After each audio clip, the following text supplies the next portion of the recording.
To order for the Board of Trustees of the Town of Buena Vista. Can I have roll call, please? Mayor Lacy.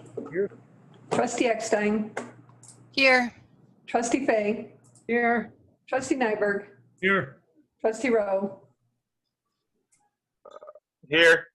Trustee Swisher. Yes, here. And Trustee Floppy. Here. Thank you all. Will you please join me for the Pledge of Allegiance? I pledge allegiance and to the republic for which it stands, one nation, under God, indivisible, with liberty and justice for all.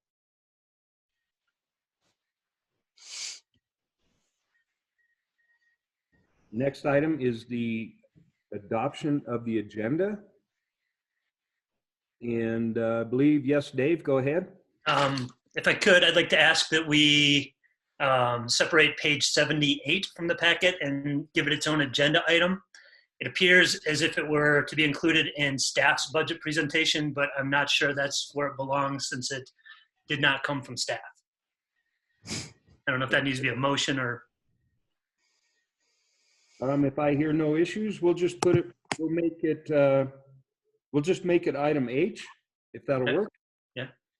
Okay, and we'll move H down to I. And I believe, Philip, you had a comment? Yes, Mayor, thank you.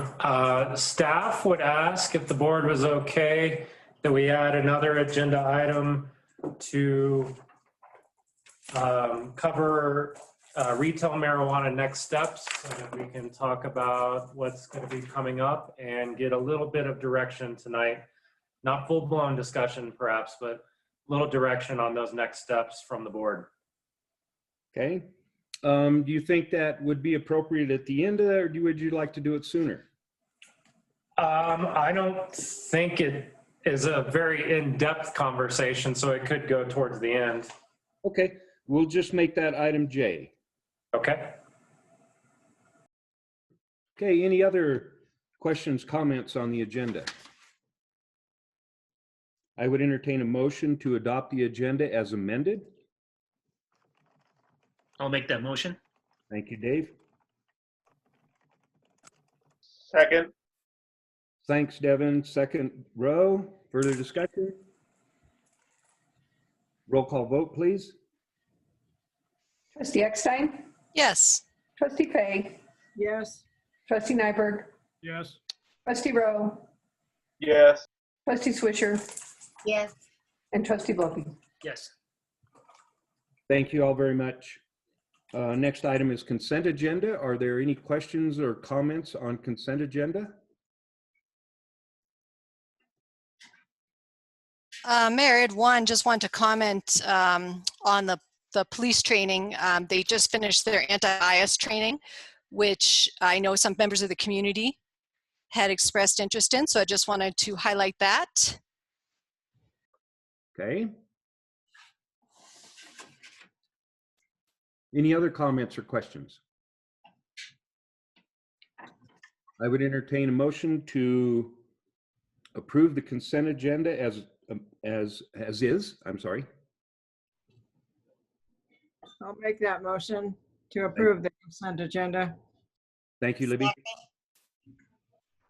Second. Second, Nyberg. Further discussion? All in favor, say aye. Aye. Aye. Opposed? Thank you all very much. Next item on the agenda is public comment. I will remind anyone who wishes to speak that you may press by phone *9 to raise your hand and *6 to mute or unmute your phone. Those who are on with a computer, you may chime in on the chat if there's anybody who would like to do that.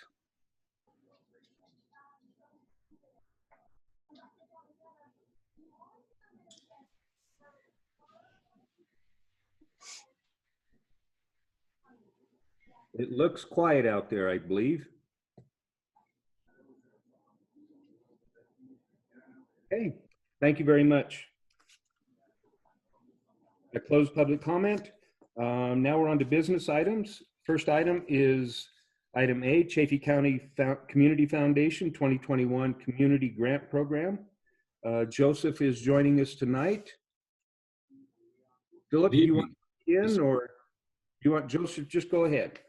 Just a quick intro. The intent here is, again, a budget-related item. And starting in 2020, we partnered with the Chaffey Community Foundation to administer our community grant program and process for the town. And I think everybody agreed that that was extremely successful. And so we've done quite a bit with the foundation this year related to COVID. And again, a lot of success from that. And so we've invited Joseph here tonight to introduce the concept for the 2021 grant program. And I will turn it over to Joseph. Thank you, Philip. Good evening, trustees and Mr. Mayor, town staff. I appreciate your time and your continued partnership here. What I'd like to do is just really build on the overview that's in your packets and just flesh out a little bit of the why behind the two changes that we're proposing. The first change is really one that's relating to schedule and how the grant program rolls out. For a variety of reasons, the biggest two being the town's budget cycle and COVID, we are suggesting that the timeline for community grants program actually kick off and start in the new year versus trying to start essentially now, which is what we did last year. This would both give organizations and the town time to finish budget processes as well as finish applications to other COVID-related funding opportunities, many of which have a deadline of December 30th, as you all know. So the timing change is a suggestion that would help bring the whole program into 2021. We're suggesting to start out and launch in January and bring our recommendations before you in either late February or early March, or sometime in the spring. The second main change that we're proposing is to consolidate the application and review process between Salida and Buena Vista. And the primary reason for this is that we saw in 2020 that at least 60% of the applicants, if not 70% of the applicants, to each of those two community grants programs were the exact same organizations proposing very, very similar services, but obviously distinguishing between serving Salida residents and Buena Vista residents.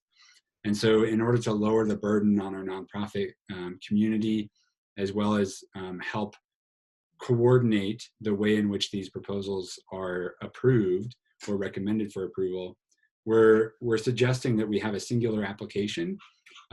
Applicants will still be able to and need to define where they work and which constituents they serve. And we will still be making the actual funding recommendations from each pot, so to speak. So from Salida's budget, from your budget. So we want to honor and respect the distinctions and the differences in geography and funding sources while trying to make this a little bit more streamlined for organizations. So that's a little bit of the context for these changes. Other than those changes, we're proposing a program that is very, very similar to last year. So I'll stop there and kind of open it up for questions or suggestions from you all. Thank you, Joseph. Trustees, do you have any questions about the suggested change or procedure? Anything you'd like to comment on? I have a question to make sure I'm understanding what we have allocated, what Buena Vista allocates stays in Buena Vista, what Salida allocates stays in Salida to help their residents. Is that correct? That is correct. Yes, Okay. we would really be doing this. If we take an example of an organization like Elevate Her, they do incredible work with young women across the valley. And so we would still be wanting to understand how many young women they serve from Buena Vista, how many they serve from Salida, and that would help to dictate our recommendation for funding from each municipality, so that we're still honoring the fact that Buena Vista dollars are serving Buena Vista residents, and likewise for Salida. Thank you. Thank you, Cindy. Anybody else? Norm, do you have anything? No, I'm good. Okay. Devin? I'm good. Okay. Go ahead, Libby. Joseph, I think both of those changes sound good. It sounds like you would also have a joint review committee that would be made up of residents of Salida and Buena Vista and trustees and council members for both. That is the intent, yes. And part of the intent there is that the actual review process last year was definitely the most fulfilling and robust experience from a review perspective. And I think that having a review committee made up from both ends of the valley would help ensure that dollars not only stay in their municipalities, but also that the proposed services from these organizations are coordinated in as best of a way as possible. So if the more we divide these processes, the more we encourage organizations to duplicate what they're doing in potentially inefficient ways. And so part of the intent of having a combined application and a combined review is to have the committee critically thinking about how can we be asking questions and encouraging applicants to make their operations either more efficient or utilize their funds in a way that honors the fact that they're applying to both funds. Thank you, Joseph. Anybody else have a question? Amy, do you have a question? Okay. Nope. Thank you. Go ahead, Dave. I just wanted to say I support the changes. I think they're great. I did have a question about reporting, or is it available on the website what organizations have been helped and where they are and how much we've spent, or is that something that we can request or expect to be presented to the board, or how do we find that information? Yeah, thank you for that question. The grantees from the 2020 community grants process are not, I don't think they're on our website in any sort of condensed fashion. But what I can do is make sure the Administrative Bucket has a summary report of that, of who was funded and for what. And then they are all required to submit a report by the end of the year or before they submit for new funding. So we would not be entertaining a new application from an organization that received 2020 funding if they had not provided a report on what they did with those funds in 2020. And so we can also provide a summary version or those full reports with the board. I'm not sure that we need to take up your valuable meeting time with those, but I'm happy to also come back and talk about them as well. Good question, Dave, and thank you, Joseph. You know what I would like, trustees, if you would, I would like that put into a motion to accept the changes that Joseph is proposing from the Chaffey County Community Foundation, so we can make sure we're clear on that.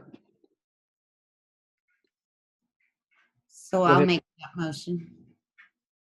Cindy, go ahead. Thank you. Second. Thank you, Norm. Further discussion? Let's have a roll call, Paula, please. Trustee Eckstein? Yes. Trustee Fay? Yes. Trustee Nyberg? Yes. Trustee Rowe? Yes. Trustee Swisher? Yes. And Trustee Volpe? Yes.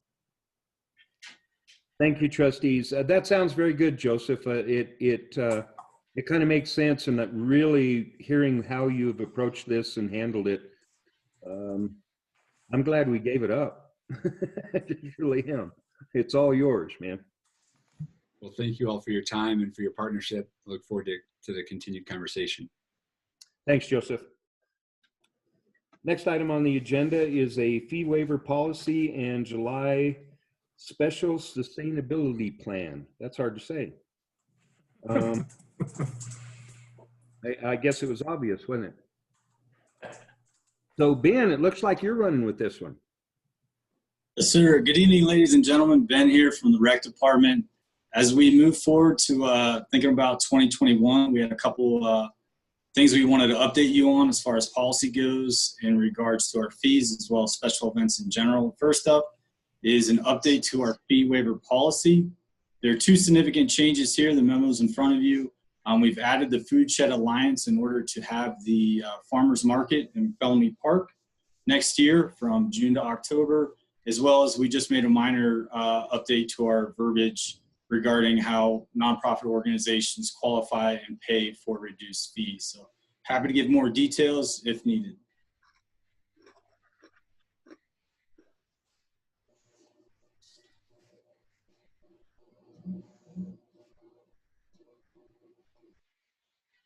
Trustees, do you have any questions? Go ahead, Libby. Ben, could you just give us a quick rundown on what the basic changes are that you made in addition to the farmers market? Absolutely. So in addition to the farmers market, it's at the bottom of page 33. We just added another process to how nonprofits pay for their fee reductions. Currently, an organization can utilize a nonprofit to have alcohol on town property in order to benefit that nonprofit, but there's really no mechanism to get the nonprofit actually involved in the process. So with this change, nonprofits will pay for the reduced fees themselves in hopes of keeping them involved in the process. We don't have any reason to think that a nonprofit's being taken advantage of at this point, but we're just looking to tighten up loopholes as we move into the new year. Yeah. Other questions for Ben? I think this looks like it's clarified a lot of the questions that were coming up in the last year. Is that why you made the policy change? Absolutely. With our policies, we just continue to evolve them. We want to make it an easy process. So as the years go by, we just learn certain questions come up, and we just want to refine it to make it as easy and as simple and as inclusive as possible. Awesome. Well, I fully support it. I think there'll still probably be questions that come up, I would imagine, but you definitely have my full support to answer, to just make decisions on those calls, because I'm sure the questions will still come up. Thank you. Thank you, Amy. Any other questions for Ben? If you will notice, he's asking for a motion to approve with amendments, or deny the updated fee waiver policy. I move we approve the updated fee policy, Thank fee you. waiver policy. Second. Second, Volpe. Further discussion? Roll call vote. Trustee Eckstein? Yes. Trustee Fay? Yes. Trustee Nyberg? Yes. Trustee Rowe? Yes. Trustee Swisher? Yes. And Trustee Floppy? Yes. Thank you all very much. And thank you, Ben. Kind of as Amy stated, I imagine there's still going to be hiccups. Libby, go ahead. You had a question? Isn't there more that they want to talk about with regard to Independence Day? Yes. Yes, ma'am. That's on page 34, another memo, basically asking for another board motion. Just another procedural change here. In addition to untying the mayor, we just wanted to basically create a policy that provides some guidance to our special events. Namely, with the 4th of July, it's one of the busiest busiest weekends of the year. And we want to keep it centered on the 4th of July, so keep it focused on Independence Day. So as you can see by the memo on page 34, we're essentially asking that traditionally 4th of July centered events take place on the 4th of July, but events that aren't traditionally held on the 4th of July or related to our country's independence we're asking that they don't apply 2 days prior, the day of, or 2 days after, in order to ensure we have adequate resources to safely have special events on one of the busiest weekends of the year. Specific events that normally happen on the 4th of July are Art in the Park, the parade, Pancakes in the Park, and a Firecracker 5K. My apologies, there's a typo, I need a correction. There is also, of course, our fireworks in the evening on the 4th of July. We, of course, want to include that into the 4th of July festivities. Doesn't make much sense to have fireworks not on the 4th of July, as long as Chief Ehlers is okay with that.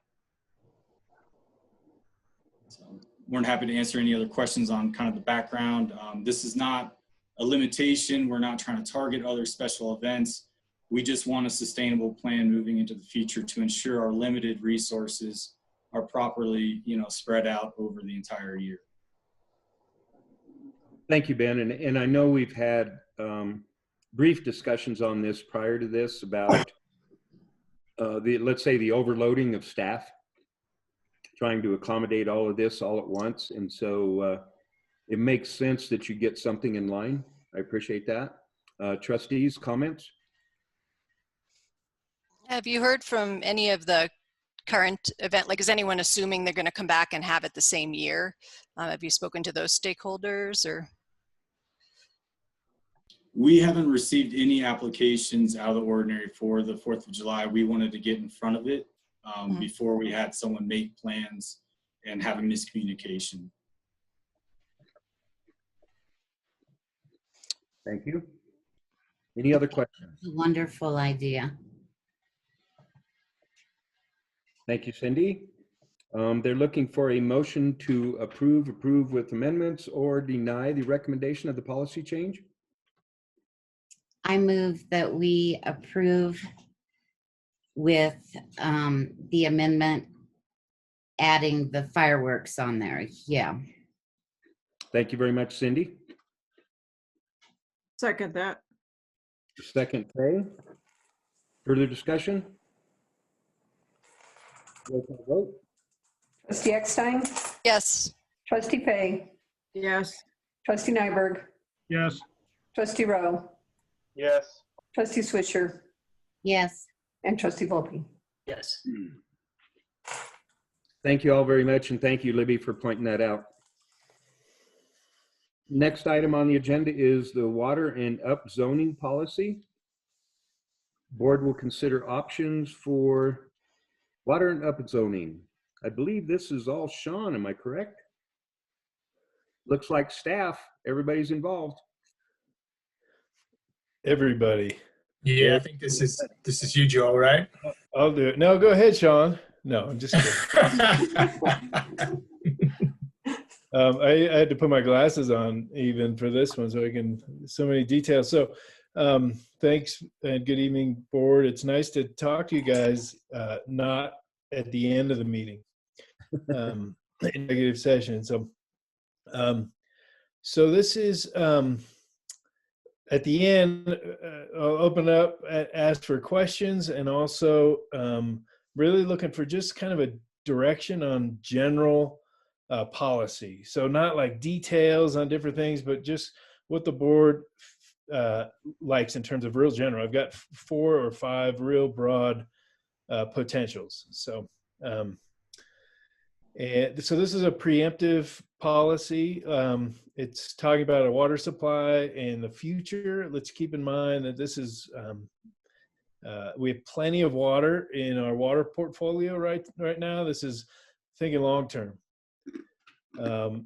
And also keep in mind that like water supply, water is just not out there for the general purchase.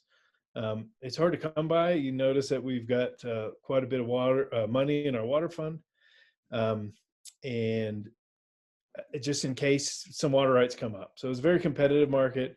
We also use that water for augmentation for, or the money for augmentation every year for wells, building new wells. We also use it to leverage for loans, okay, for water infrastructure. So there's a whole bunch that goes into the water.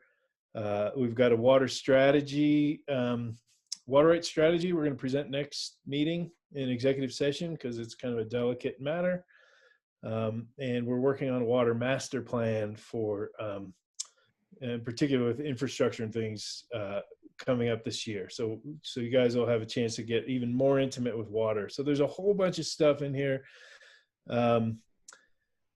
This particular memo is about noticing the trends in development, how we made the code really more amenable to building ADUs in particular, and then putting smaller lots. And we've been we changed some zoning from different parcels to help with the housing supply and the housing market. As we're doing that, we're recognizing, well, over time, we're going to kind of work ourselves into a pickle where we've run out of all of our water. And we've got all these other lots in town that people have had for a long time, like the Crosswind Addition, right? We don't want to run out of water for these other folks. So this is a growing point of concern that there's this this trend toward multifamily housing, high density. We're encouraging as much housing as we can because we've got perceived issues with short-term rentals and perceived issues with long-term rentals and employee housing and all these things that we are working on getting data for.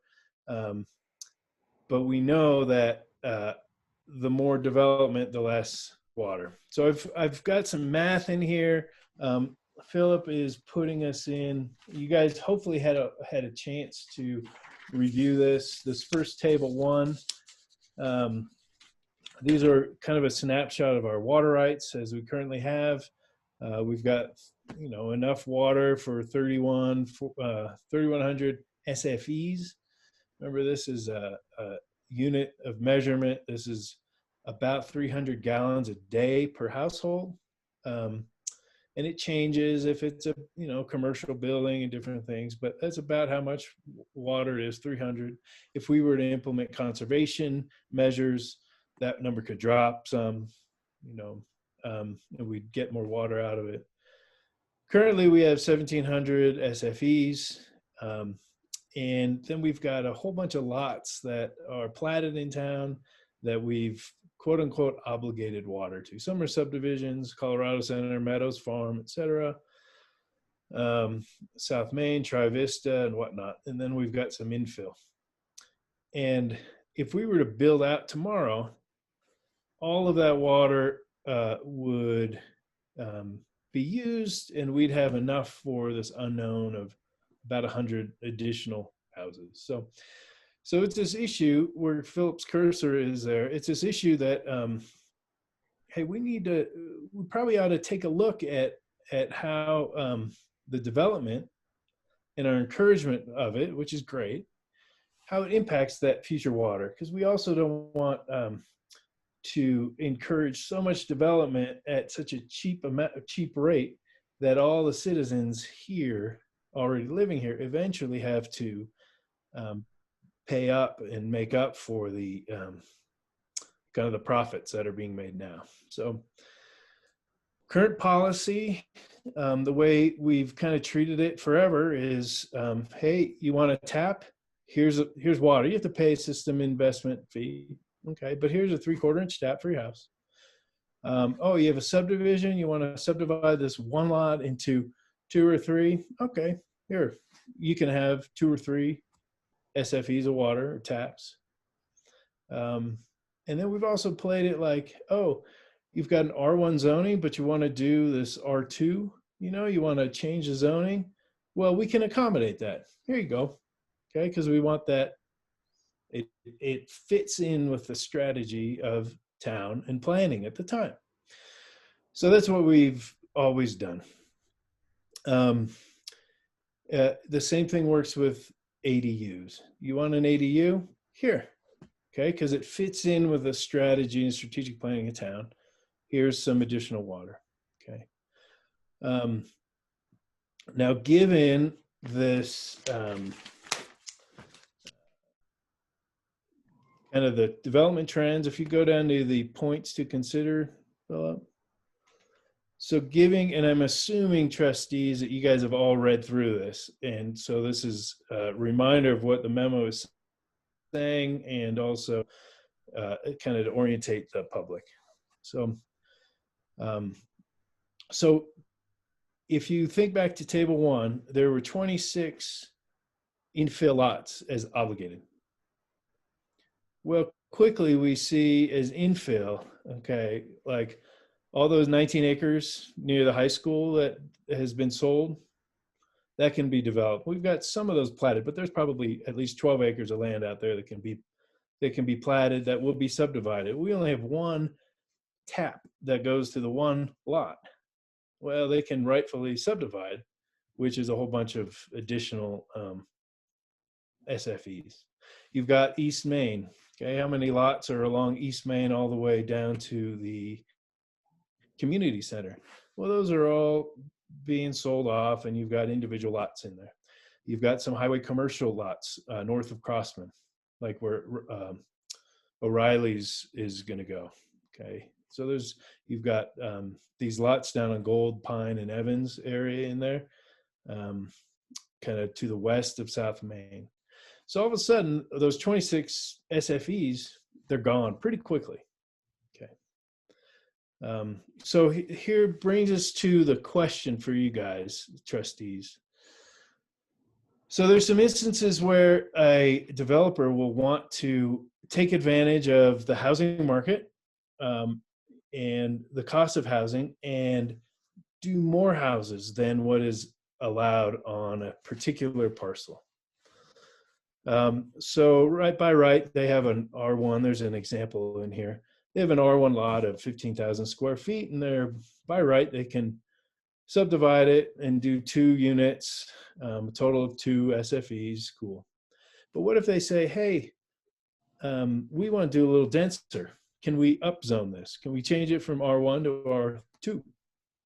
Well, now they can do 3 lots for a total of 3 SFEs. So that 2 base allotment of water, now they get 1 additional SFE, which takes that water away from Crossman Addition or Colorado Center or wherever it might be. Or the citizens have to pay for additional augmentation and project water and water rights. Or they come and say, hey, we want to do R3 zoning. Well, now they can do 6 units. Okay, and if it's a little denser, you could have up to 4 additional SFE. It helps our housing, but it hurts our water. Now, ADUs are a use by right. Okay, so people can build ADUs on those 25-foot by 100 Old Town lots. What if those were more rampant? All right, so all of a sudden, you can see the numbers. 2 with an ADU, they're using 1.4 on top of that 2 SFEs. Or an R2, they're using 3.1 on top of the 2 SFEs. If it was changed to R3 zoning and they all had ADUs, and this is extreme, but that's 8.2 SFEs on top of the 2. So where does that money come from? Do we accept it, or do we, which we could, or do we want to shift things around a little bit? So that's what this is. I've got 4 different kind of scenarios to consider, and then I outlined some pros and cons in the packet there. But the points to consider, and there's probably a lot more. So let's say someone comes and says, oh, I want to change the MU2 or R3 or whatever it might be. If there's an additional use of SFEs than what would be allowed by the current zoning, is there a change? So the options, we maintain the current policy, cool. But maybe we charge a cash in lieu fee, similar to like annexation. You want more water than what you normally can have? Okay, we do the math, and you normally can do 2 SFEs, and now you want to do 4.2. All right, so you pay the 2.2 extra or some equivalent. Or what if we did that, but also incentivize affordable housing or long-term housing? We say, you know, we'll waive that if you do for a year or two or whatever it might be. If you have long-term housing, we get the multi-jurisdictional housing authority to kind of manage that. Or we put a moratorium on rezoning and subdivision of lots and go reverse some of that ADU and start restricting it. Okay. Or we do something different. So, so we've outlined some pros and cons that, I mean, there's pros and cons for any one of these scenarios. And they're in the packet, and hopefully you guys are, you know, I've kind of worked on processing some of these. Maintain current policy. Yeah, it's easy, short term. Everyone's familiar with it. We've got this housing stock, more housing. Cons, lot of demand on water supply. The responsibilities on the future citizenry, you know, or the future water supplies on the current citizenry. Cash in lieu for an upzone. Yeah, we get some money that we can use then to build another well, buy other water rights. We can beef that up a little bit, buy annual project water. It would mean we need to refine our water accounting, make it more sophisticated, which is a mathematical problem, which is easily surmountable. Cons, there's a financial development requirement to the developer. It's going to take time to adjust the water accounting for each parcel, but we can figure that out, and then we'll probably get some pushback. If we do cash in lieu plus some kind of housing incentive for it, like a waiver, pros, it incentivize that diversity in the housing market, because you're saying, hey, more long-term rentals, right? We've been talking about housing. It also contributes to that cash reserve, and also just means we can refine that water accounting, and it's an opportunity to do that. The cons, there's a new level of management, but we can coordinate with our housing authority that we just created to help with that. And then also it will have that financial requirement to the development. And we'll have to figure out the water accounting, okay, and we'll get some pushback probably. The fourth one is a moratorium. Well, yeah, it'll slow some of our water supply issues. And it might maintain some of that small town feel people have mentioned, but also will kind of go reverse in terms of reducing housing options and that housing stock, and drive up the prices and increase the shortage of employees, affordability issues, etc. Okay. But those are four, and maybe there's a fifth option, but for something else, but it's hard to put pros and cons down on something else because I don't know what it is. So there's water so complicated, but up on policy kind of level, this hopefully will help have you guys kind of conceptualize some of the growing concern. This is something we've been talking about as a staff and such for a number of years. You know, I was on the board, but really of late with such an increase in development, it's kind of rising everything to the surface. And some of the potential shifts in our water strategy that you'll see a little bit more next week. So that's a whole bunch.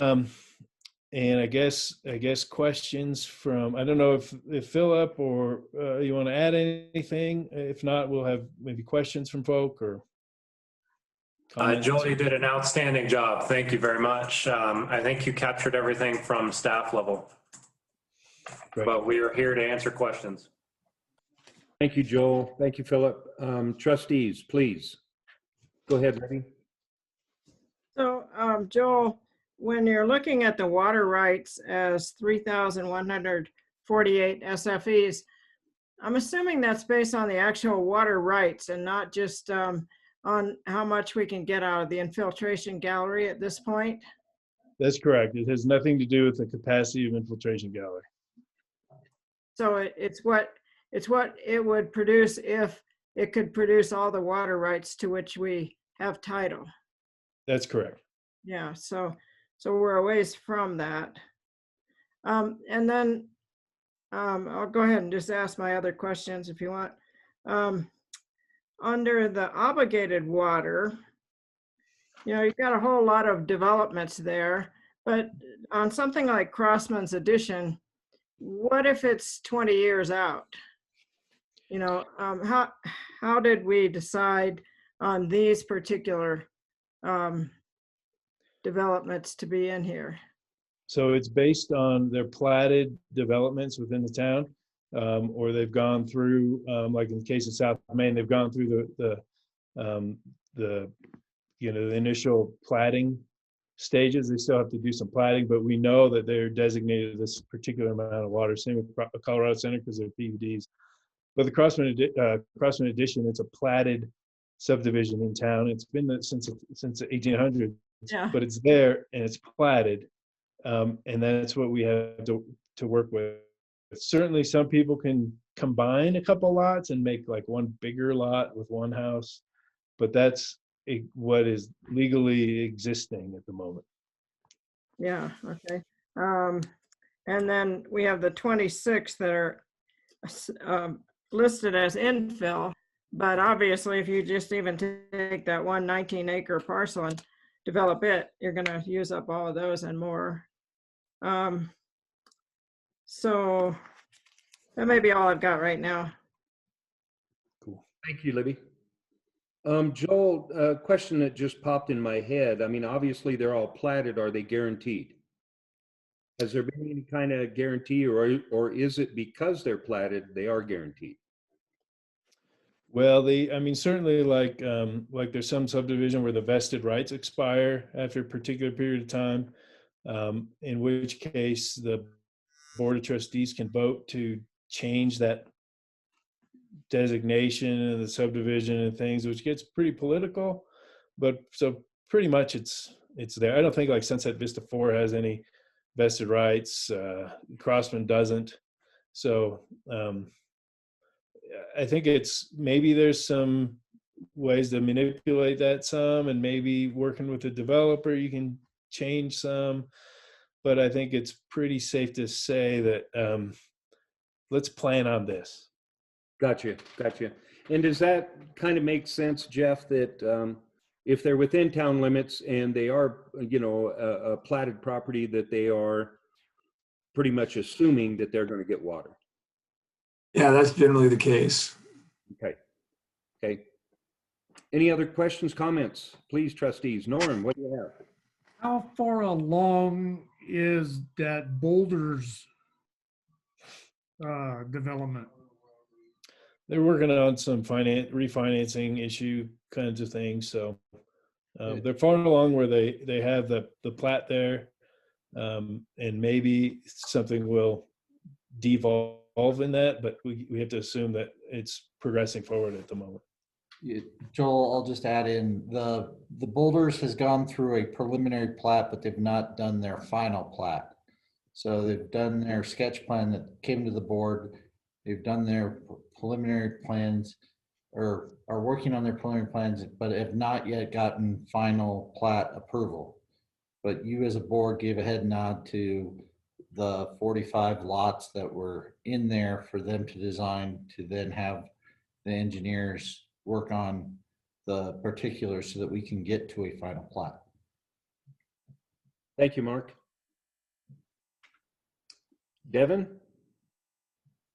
Yeah, excellent presentation. Joel, you always make me feel like I know more about water every time. I think, I really like the idea of some sort of cash in lieu. The housing incentive, as long as it's not something that is too hard to maintain and to oversee, I would love that. But any way to get more cash and money for future water rights, and future water is, win in my book. And we're not getting any more water as we are now. So I think anything we can do to offset that and augment and to create an awesome water portfolio for the future, I think is great. So I really like those two options, depending on how it goes and how much work it is. Cool. That's how I feel. So Thank you, Devin. Anybody else? Dave, Libby, you had something else? I'll go. I echo what Trustee Rowe just said. I like those two options. And Joel, that's a fantastic presentation. Thanks for all your work over the years on accounting and just keeping an eye on this stuff.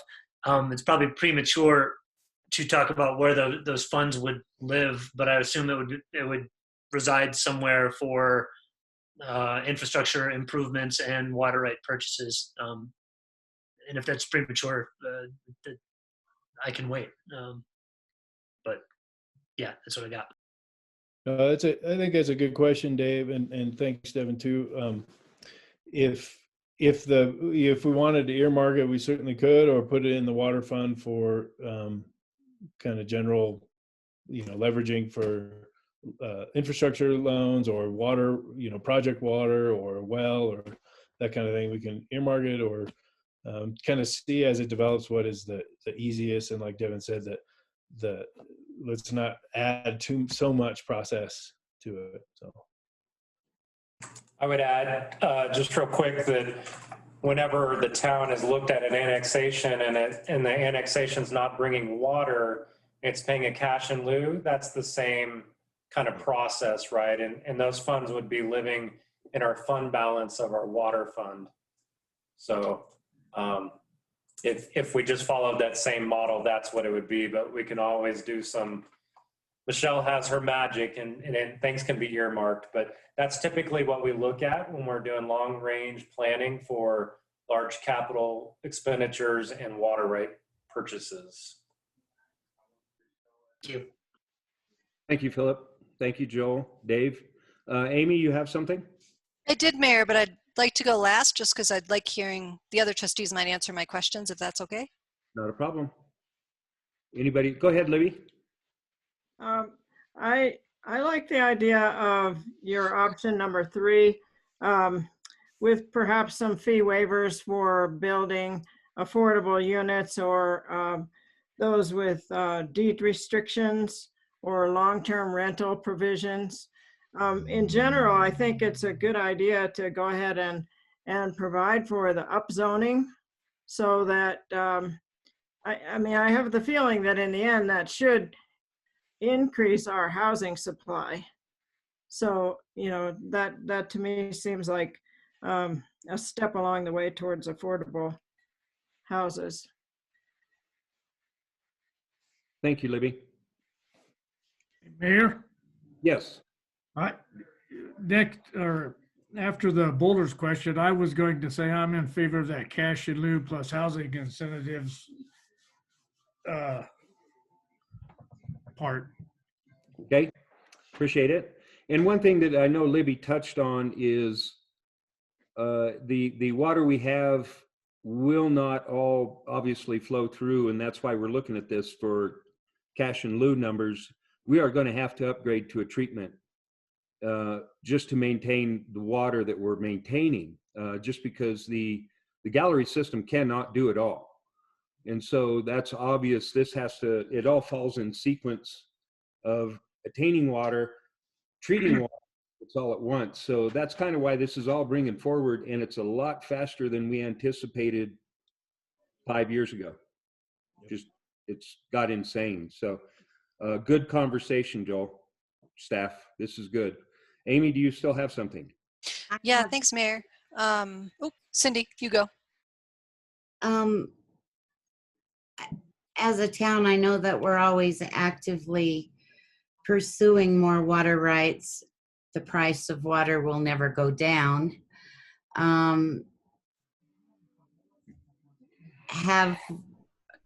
since I am on the water board, they have never had a meeting that I have been aware of. Is there something that the water board is working on? Do we ever get any advice from the water board to help with any issues? Or, so I guess I have more questions than answers. Yeah, that's a really good question. Working with the water board when he's coming up with these ideas, or does the water board not exist anymore? Sean, do you want to? I know it was meeting until COVID, and now.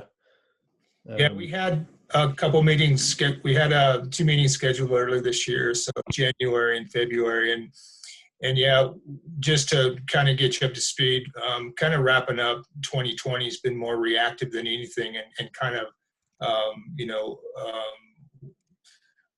working with the improvements that we've applied, in the 2018 water improvement projects.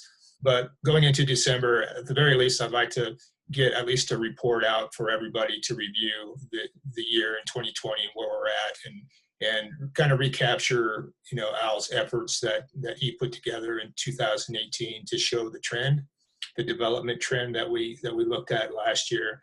I definitely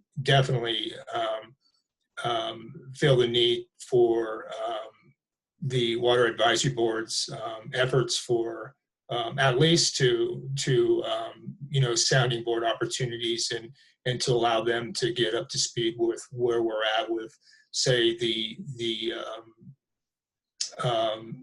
groundwater analysis that we're doing right now, to kind of follow up on what Mayor Lacey was alluding to, expanding our water plant. So it's kind of been a tough year, but yeah, you should see a pretty detailed report, and Zoom conference definitely going to be an option in December. And at least we can kind of capture at least the year in review that we've had this year, and capture our development numbers for this year, and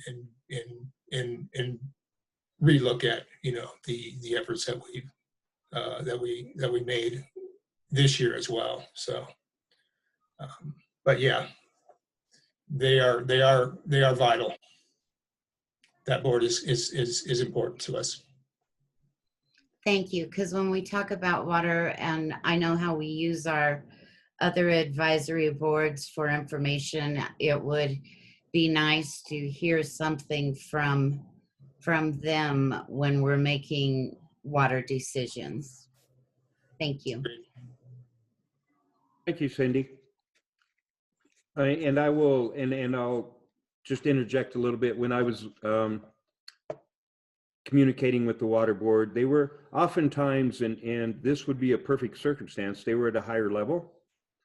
And if we were to make a decision tonight as to which one we liked, if the board makes a decision, then obviously that's when the water board starts to get involved as to planning out how that's going to work with the cash in lieu and what kind of fees and stuff like that. They will help with that. And that's what kind of, I will say they're waiting for, is something to be put on their plate. Obviously, they're doing so many other things, Cindy, and the more you're involved, the more you'll find out. But it's more than just our water supply that they look at. Now, do you have something, Amy? Thanks, Mayor. Sure. I think for what surprised me, I'm curious on trustees' feedback, is it seems like BV is overcommitted for water. I don't see how we can keep giving more water taps when we're just about within about 100 of all the water that we have. And then I think if we continue with 75 single-family homes per year, then could we say that build-out then could be complete, or we reached our max water in 15 years? So that just, this is different. That's what I took away from this presentation. So I'd love to just hear from trustees or from Joel about if that's accurate. Like, thanks.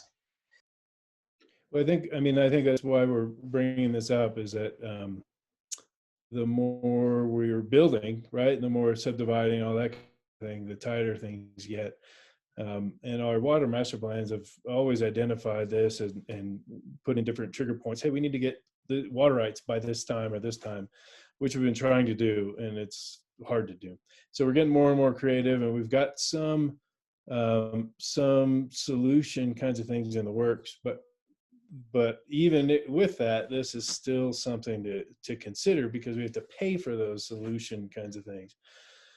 I think it gets really kind of a legal and political to say, hey, you have a lot in town, sorry, you can't build anymore in town. And if we want to maintain a small town atmosphere, or have people in the service industry, living here, then we have to have some housing options, and we can't just say, yeah, town's closed, no more building, right?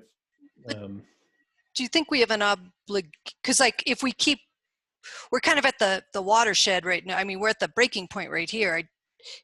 Jeff Parker, do we have to give water to, like, it just seems, I guess, unethical or irresponsible to go any further, is what I'm kind of it's here, I just don't, there's just no more water to give, is what I'm seeing from this. I'm just surprised that it just seems a little more, it seems dire as opposed to what I had more dire than my impression was. So trustees, does this concern you? It definitely concerns me. We'll stop at one point, and you requested information from Jeff. So Jeff, okay. Go ahead. Please. Well, it's a complicated question, but ultimately, if there's not enough water to serve new development, you can't provide the water. So it's not like, the town can just say, we're obligated to provide you water, but we don't have any. So, typically in situations like drought, or when there's less water than anticipated or more development than anticipated, you need to basically put restrictions in place. And so ultimately you have the authority to do so to protect your water supply. And, as Joel's pointing out here in the memo, there's a number of ways to do that. So, and how you do it, there's different legalities for how you do it, but ultimately you can restrict water and limit development if there's not enough water.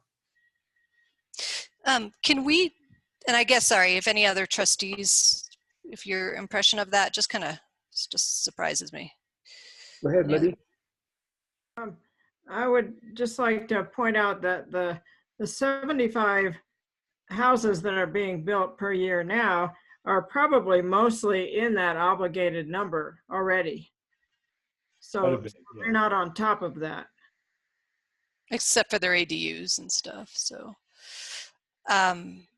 Okay, can we buy SFEs back? Is that a possibility? We can, so if in addition to one of these kinds of ideas, there's, we could probably take a look at some of those. We'd have to work with the legal team and things, but, hey, you have to, this has been different ideas thrown around through the years, like something similar to that. Hey, you have to use your water or build or develop by this date, or we're taking it back and then you have to buy it again, or something along those lines. I'm not entirely sure how all that could work, but we can research some of those sort of other options as well, so that there's not 274 water taps sitting with the development forever. So. Yeah, a lot of our clients do have, use it or lose it requirements in their code for taps. And, the question is, if somebody gets a property right like that, under a certain code provision, does adjusting it somehow damage that property right? And you have to pay just compensation for it. So, I think Joel's answered the question pretty well. There's a lot of ways to skin the cat. And so I don't have any quick answers for you, but ultimately there are ways to probably limit outstanding taps, as long as people who paid for them are compensated for them. But I'd have to look into it in more detail, but different ways to do that. Trustees, do you guys have anything to opt? Just about, it just seems like we're overcommitted. Do you recall that graph from water presentation? Gosh, I think it was when we were in person 6 or 8 months ago. But there was a graph that showed build out and water capacity from the infiltration gallery versus water rights. I think that it had a fairly significant 8 to 20 year build out, 8 years for, and correct me if I'm wrong, you guys, 8 years or so for infiltration gallery and 20 years for water rights. Do I remember that about right? It was like about 5 years for the infiltration. Yeah, but 20, sorry, Amy. Is that like 2030, 2050? It's just, Dave, do you foresee then that build out could be achieved in 15 years? Is that if we can't get any more water rights? No, I think that's why we have to have this conversation now. Yeah, and I think that putting a moratorium or a radical measure like that is not. I don't think it's appropriate. Cash in lieu, so we can afford infrastructure, water rights when available. It makes sense. But money could fix the problem, you think, Joel? Because there's a lot of money in the water fund now, but it sounds like there isn't water rights. Can money fix it? We'll share some kind of water strategy kind of ideas in executive session if we can wait till the 24th. But there's some things that if we had the money, if they were available, yeah, it would help out a lot for sure. Okay. And we've got some things, but it's nothing set in stone. Okay, that was my next final question, was just if there was a work session. Sure. Follow up. Trustee Eckstein, I could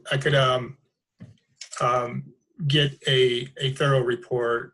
Been working on a top sheet water report for this last quarter for 2020. So my next staff report can capture the trends, as well as I could revisit the detailed graph that Trustee Volpe was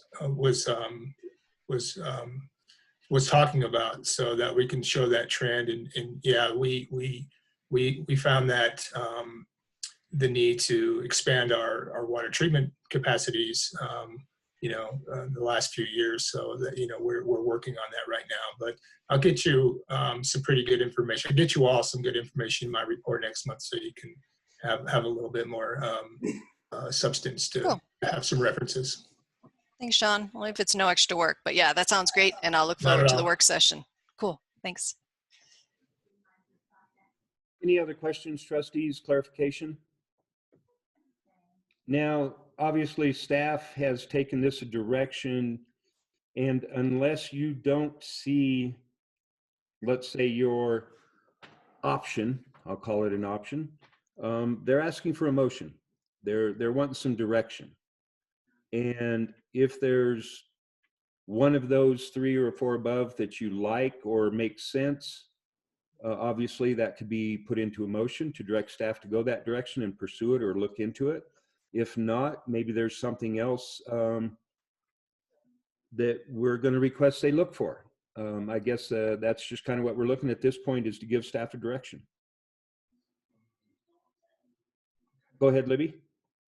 I'd like to make a motion that we direct staff to pursue item number 3. Second. Second, Nyberg. And to clarify, item number 3 is, that is, sorry, I lost it. Had it for a second. It's the page up. Yes, the cash in lieu. Yep, cash in lieu. But it also has potentially some fee waivers for making units that are dedicated to long-term rental or affordable housing. Yep, it'd be cash in lieu plus housing incentive. Okay, thank you. Second. Eckstein, second. Nyberg, second. Thank you. Oh, sorry. And further discussion? Roll call, please. Trustee Eckstein, Yes. Trustee Fay, Yes. Trustee Nyberg, Yes. Trustee Rowe, Yes. Trustee Swisher, Yes, can I do it with a comment? Sure. Okay, they were saying yes to cash in lieu plus housing incentive. Could it be a combination of cash in lieu upzone and cash in lieu plus housing incentives? Does it just have to be one that is the correct answer? I think Cindy, the one that's under consideration now is that it's the cash in lieu for the upzone with a housing incentive. So it's a combination. It is a combination. Okay, but I am a yes. okay, Trustee Volpe. Yes. Thank you all very much. And thank you, Joel, staff. That's, I mean, it's a large step. It came up fast on us.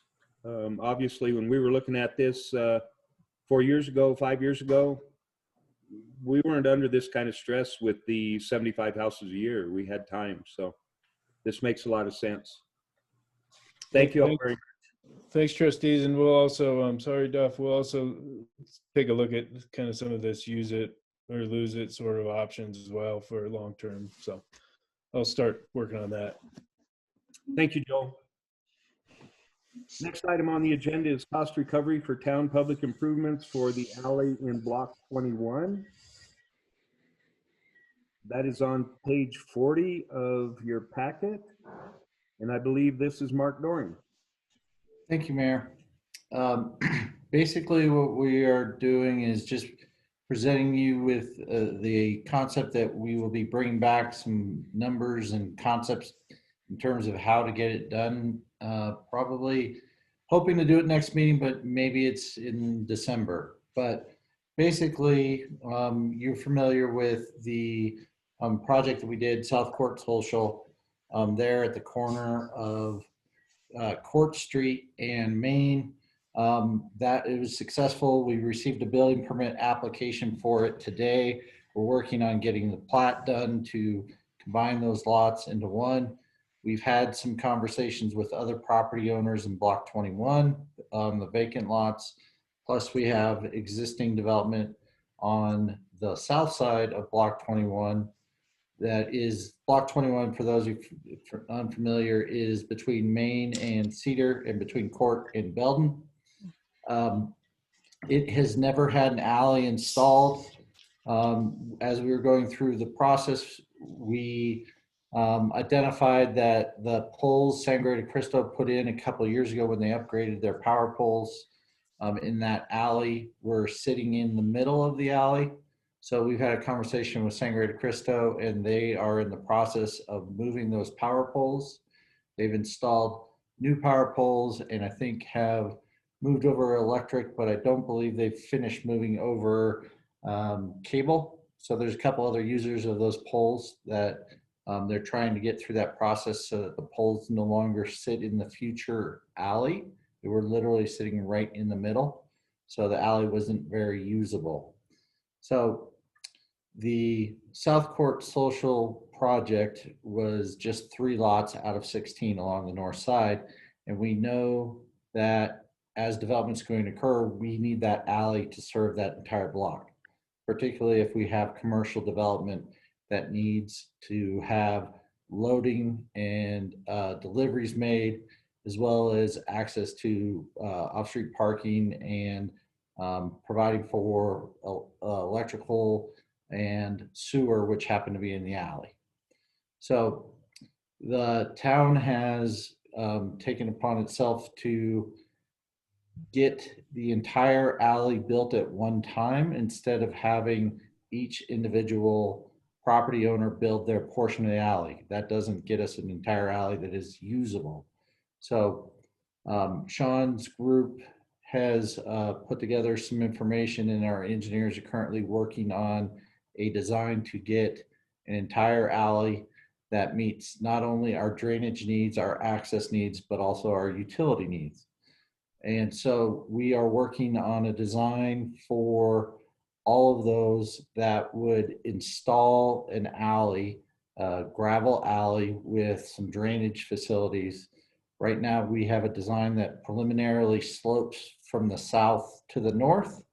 So as water hits that, it will flow north to a curb on the north side that will then carry that water from Court Street down to Belden Street. We have drainage facilities in Belden Street that get the water down to that pond that sits in the Gold Street right away. So the intent is to get water to where it's supposed to go. So we need to have that function as well as the utilities and access that are going to be needed for future development. So we are looking at getting a design and then getting costs for that design to bring back to the board, where we'll ask about getting those costs reimbursed from all the property owners abutting the alley that are going to be served by that alley, as well as benefit from that alley. The south side of the property of the alley in that block has already built, and the majority of those actually take access from Cedar Street, but that doesn't mean that they couldn't have access once the alley is in place. Same thing for the apartments that are on the northeast corner of the block, right across the street from the elementary school.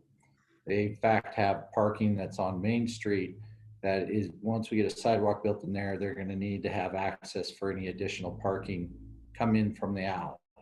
So we're trying to put together not only costs, but a strategy for getting those costs reimbursed, because we think it makes sense to get the town to build it the way the town needs it to be, and then assign those costs to the property owners in a fair manner. And Jeff can certainly talk about how we do those recoveries, but we'll be bringing forward not only the cost, but a method to get those costs recovered. Do you guys have any questions at this time? Trustees, questions for Mark? Go ahead, Libby.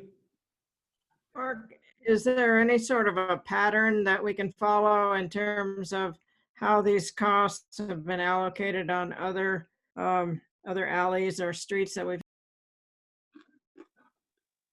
Well, there's a couple of different ways, but typically we haven't done this much because we've been relying on the infrastructure that we've had in place. So just like the water discussion, we've had a lot of people benefit from the existing alleys and streets that we have in town. This is an alley that has never been built. So we want to make sure it's built correctly and then distribute the costs accordingly. And so we'll be coming up with a methodology to how we distribute those costs. And Jeff can talk a little bit more about that. I'd be happy to jump in. I mean, the sort of the standard way to do it is just based on linear frontage of an alleyway. And that's kind of this typical way, but sometimes depending upon how an alley serves certain properties, it may not be 100% fair. But what I think staff would end up doing is there's a process for doing what's called a special assessment. And so we probably follow the special assessment process, which is a statutory process. And staff presents a methodology. You as the board have to approve that. Affected property owners get the opportunity to comment on the methodology as part of that review process. And then ultimately, the Board of Trustees approves what they believe is an acceptable, fair methodology for recovering those costs. And then the final costs are allocated to each property based on the methodology that you all approved in advance. And the properties then have to pay their share based on that methodology. Thank you, Jeff. You're welcome. Any other trustees have any questions, comments? I have a question to make sure I'm understanding correctly. When the alley is put in, it affects both sides. So people that already have built on a property, are they going to have to help pay for that alley that have been there for a while? Am I understanding that correctly, that it would be split by all the surrounding property? You know, that's typically the way these things are handled. It would be just like building a roadway that serves several properties, whether they're there or built on or not already, because it basically serves those properties. If for some reason it doesn't, or there's some reason why it wouldn't be fair, then you can make adjustments. But generally, it would be paid for by all the properties that get the benefit of the alleyway. And so the people that already have a home, and whether they're own it, rent it, whatever, if it is a financial burden to them, would there be included in your can't say that word. Methodology, yeah, no. I'll skip it for you. Would they be allowed a payment option plan, or is the town needing to recover the money all at once? So, you know, the standard process is that they would have an opportunity to comment when you're making your decision about the appropriate methodology. And then, you know, assuming you've assigned a portion of the cost to their property, the typical process is that once it's all done, and once you basically make the final assessment, it's called, then it becomes a lien on their property, and they have typically 30 days to pay it, which is pretty quick, or it gets basically added to their tax bill, which would give them additional time to pay. I don't want to commit to it, but the statute is a little bit funny the way it's written, but I do believe you would have the option of finding a longer payment period than the statute just sets forth, which is 30 days. So I believe you could find a way to provide more time to pay. And I can look into that in more detail when you get to the actual decision on how to allocate costs. Okay. Thank you, Cindy. Thank you, Jeff. Trustees, any other questions for staff, legal, other trustees? Okay, staff is looking for support or Mayor, sorry, just real quick. We do have a recent example with a water line that the town installed on Pinion and Belden to complete that loop. And that we used a linear footage methodology, and we did have the public hearing.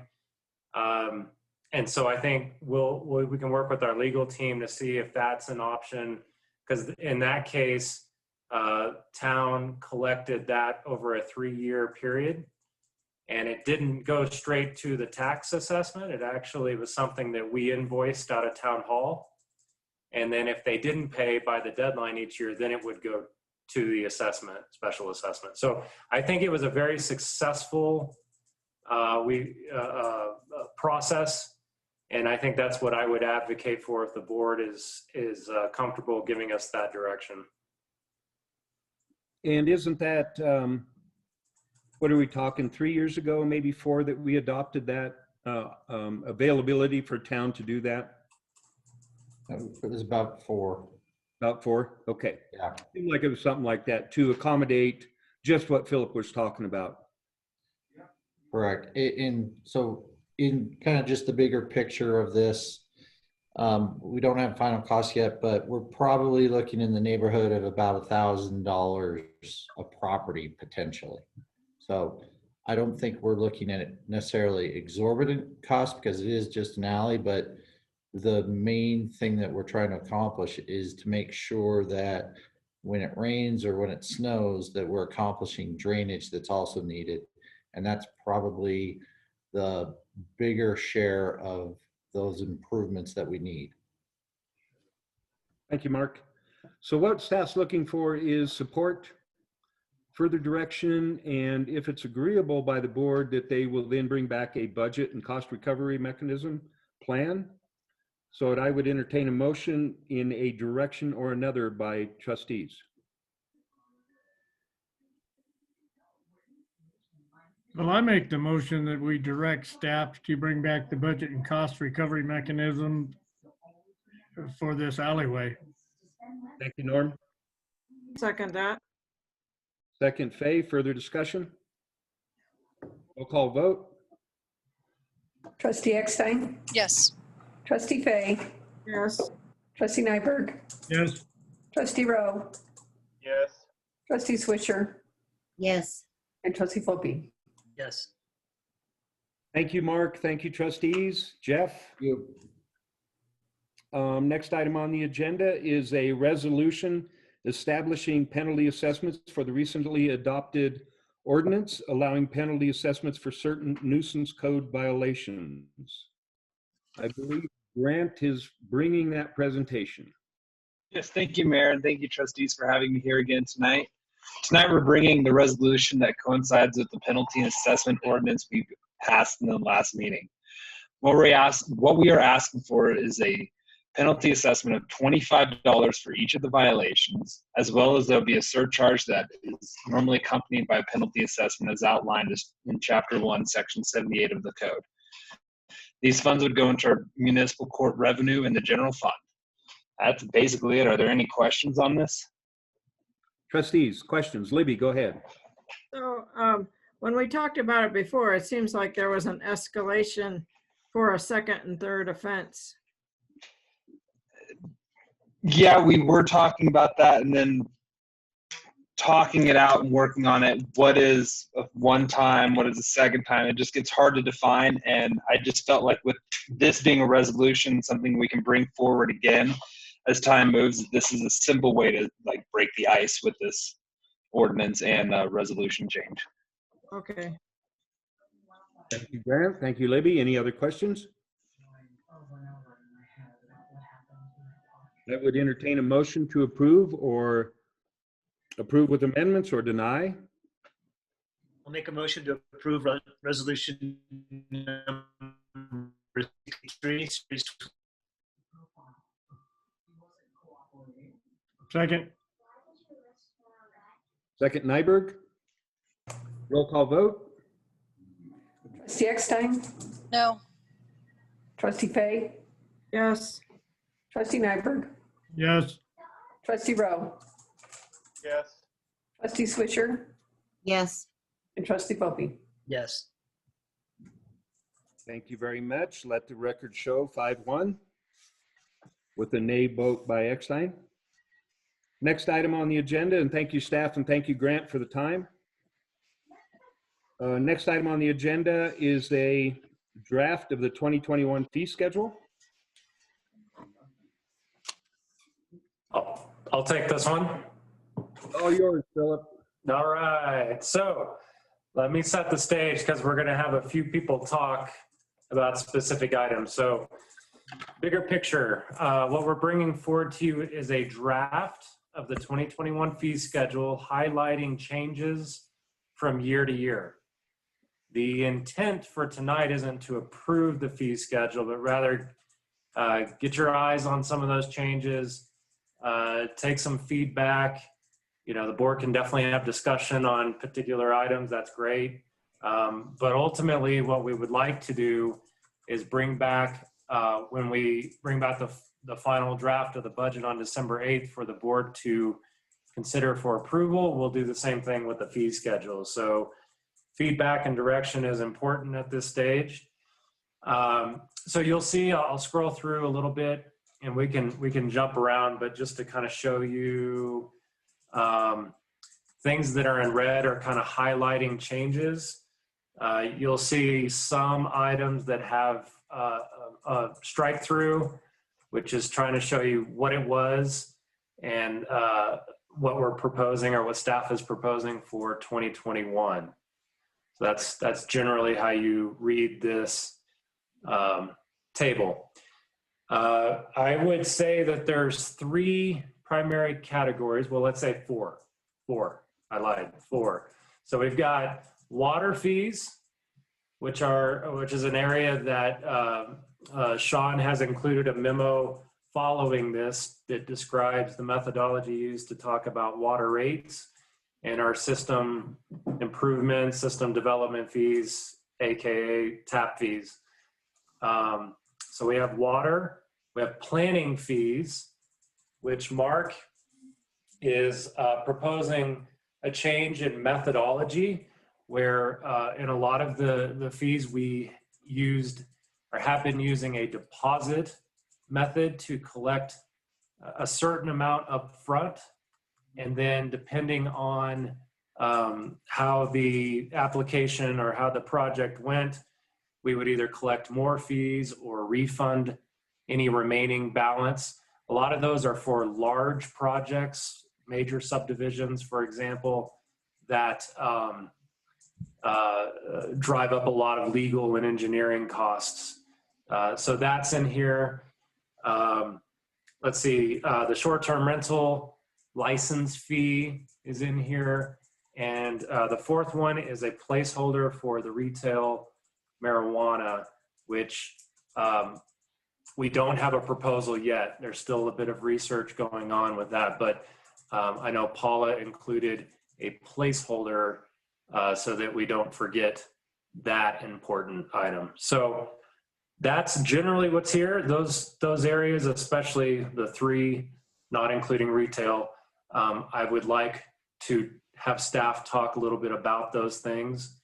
And let's see, Mark, do you want to start with planning? Sure. So we are proposing several changes. Probably the most significant thing is we currently collect a fee for the application, and then we collect a deposit for paying those costs that we incur. So we employ the services of Jeff Parker and his firm, as well as RGA and Associates as our engineer. So we get bills from them on a monthly basis, and we pay those out of that. The hard part about this particular thing is, as we currently have it, we've got to keep track of those costs plus all the other costs that we have that deal with posting the property, putting ads in the paper, sending out postcards and all those kind of things, and then try and figure that out. And in some cases, those bills come in a month or a little bit longer after an approval. So it's a kind of a cumbersome thing to try and keep track of that, as well as keep up with the pace of development.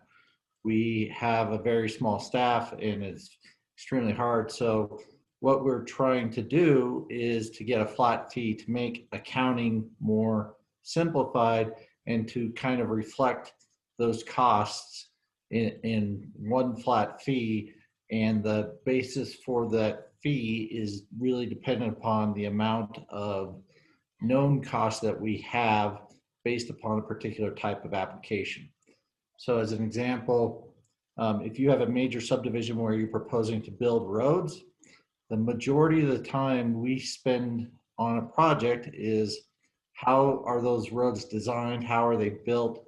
How do we collect the money for getting that done? How do we ensure that those are done in a timely fashion? And we cover that with a development improvement agreement. So there is a cost for development improvement agreement that is separate than if you were just splitting one house, one property into two to just build two homes, because there's existing road. There's no public infrastructure that you have to build. You're taking advantage of those public improvements that are already in place. So that's one example. And then if you're doing a major subdivision, it involves planning and zoning, it involves going to the board of trustees. You guys review the development improvement agreement. So there's some legal costs for putting ads in the paper, giving people public notice. So those are all kind of costs that we're just trying to do a better job of capturing in average. And it really does depend upon whether it's an application that takes a lot of review or if it's an application that's fairly simple. So every single case is different. And I've had what I thought were simple cases that turned into be very complex. So we've had a lot of reviews on that. So each case is different, but we're trying to establish an overall average fee for those cases and try and better cover what we take in versus those bills that we get for professional outside services such as Jeff Parker and such as RG and Associates. So that's probably the most significant one in terms of general changes. And then there are other small things where we're just increasing to try and keep up with our costs overall. Do you have any questions on that? What is the deposit, Mark? Well, it changes in our code in chapter 17. It changes based upon your application. So a preliminary plat has more engineer time, whereas a final plat has more lawyer time. So in chapter 17, we actually have a table that spells out the number of hours of each of planning, legal, and engineering fees. And then we collect the deposit based upon what those numbers total per case. Okay. So final plat might be like $698. And a preliminary plat might be $620, just based upon the numbers of hours that are in our code. Okay, thank you. Trustees, any other questions at this point for Mark? Okay. Do you have more, Mark? Thank you, Mark. Sorry, I jumped around on the screen there like crazy. My bad. That's all right. I think other than that, we're just trying to keep up with our costs. So on page 48, you'll see the off-street parking. If you were trying to pay in lieu of building parking spaces currently to $1,000, we're proposing to up that to $1,200. So I'll be happy to answer any questions about kind of our thoughts on any individual fee if you want. I've got one on that one, on the off-street parking. And maybe I'm thinking about this incorrectly, but I think that fee is intended to create a fund to buy a parking lot or develop parking for downtown, for Main Street. I think these fees just go into the general fund, and I want to make sure that there's funds to pursue an opportunity should it present itself, and these funds should be there as part of that, if I'm thinking correctly. Absolutely right. That's correct. So Michelle does track these separately. So far, we've added now our annual lease of the school property by the admin building, and then we pay for our railroad right-of-way utilizing these funds. So you are correct. They are set aside for that purpose. Awesome. Thank you. Thank you, Dave. Anybody else? All right. Let's look at short-term rentals real quick here. I think I'm on the right page. There we go. So we've talked a bit about this. But once again, just kind of reiterate. So with a short-term rental, there is an initial application, and then there's an annual renewal process. And then there's that's in addition to the business license requirement, which is being proposed to stay at $30. So you're looking just at the license application fee. This includes the staff time.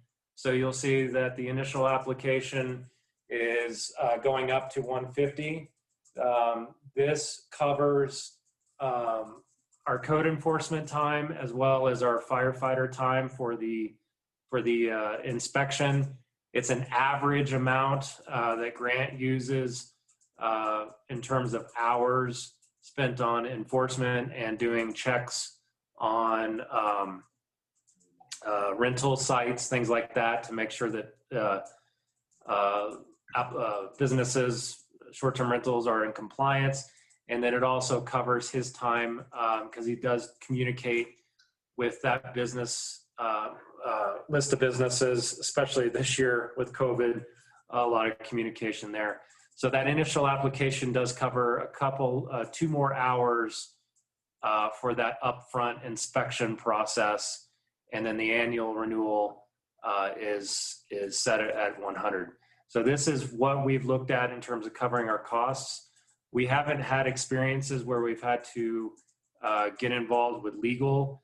We do have in our code penalties that come into play if we have properties that do not come into compliance and they need to go to court.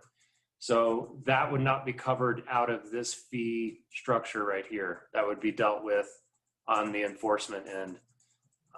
So I don't know, Grant, if you have anything that I may have missed on that.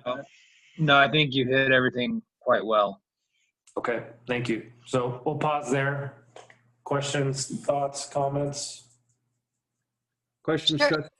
Yeah, and I'd love to share some of the information you shared with me because I think a couple of the trustees are interested.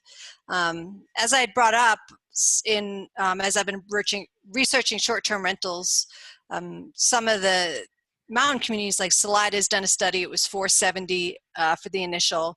Crested Butte is $750 a year. So I looked back at the studies they did, and they have an administration fee kind of over and above. I think the standard is like $150 or $170 plus an administration fee. But what that comes from is when you have regulations that kind of where short-term rentals can be approved or not approved, they end up going through the town planner per se. And then if, say like if a tax is collected, or I think it's maybe a lodging tax and Salida how they do it, then that kind of runs through the clerk. So that's what increased the fees as well. So that's kind of what I found the difference, because it's just such a stark difference between here and other communities I did the research in, but it's because it seems like they have, that goes hand in hand with regulation I had found. And something else, some of them do a renewal every 2 years. So that seemed like a good idea to maybe save time. I thought that seemed smart. And then I think the only question I had was for, I think some short-term rentals are special use or by special use permit only, possibly. And I'm wondering, is that, I would assume there must be a special use permit fee. Correct. And so those that are in the MUMS zone district that do require a special use permit, they do pay the short-term rental application fee as normal, and then I have to go through the special use permit process and whatever fee occurs through that. Thank you, Grant. Any other questions, trustees? I Okay, have one question. Go ahead, Cindy. Philip said that the difference between the 120 and the 150 and the 70 and the 100 was a couple hours of time, but that comes to $15 an hour. Then I did not communicate that well, Cindy. Okay. What I was trying to say is that the difference between the first year, the 150, and the annual renewal 100 is 2 hours. Okay. The That, I was increase. gonna say, Yeah. I know we pay better than that. Yeah. It was like, poor Grant, give him a raise. Yeah. Okay, thank you. And Philip, do you get that 25? Is that like a set amount, or do you calculate that, or do you use a third party? Can you ask that again, please? I didn't quite follow.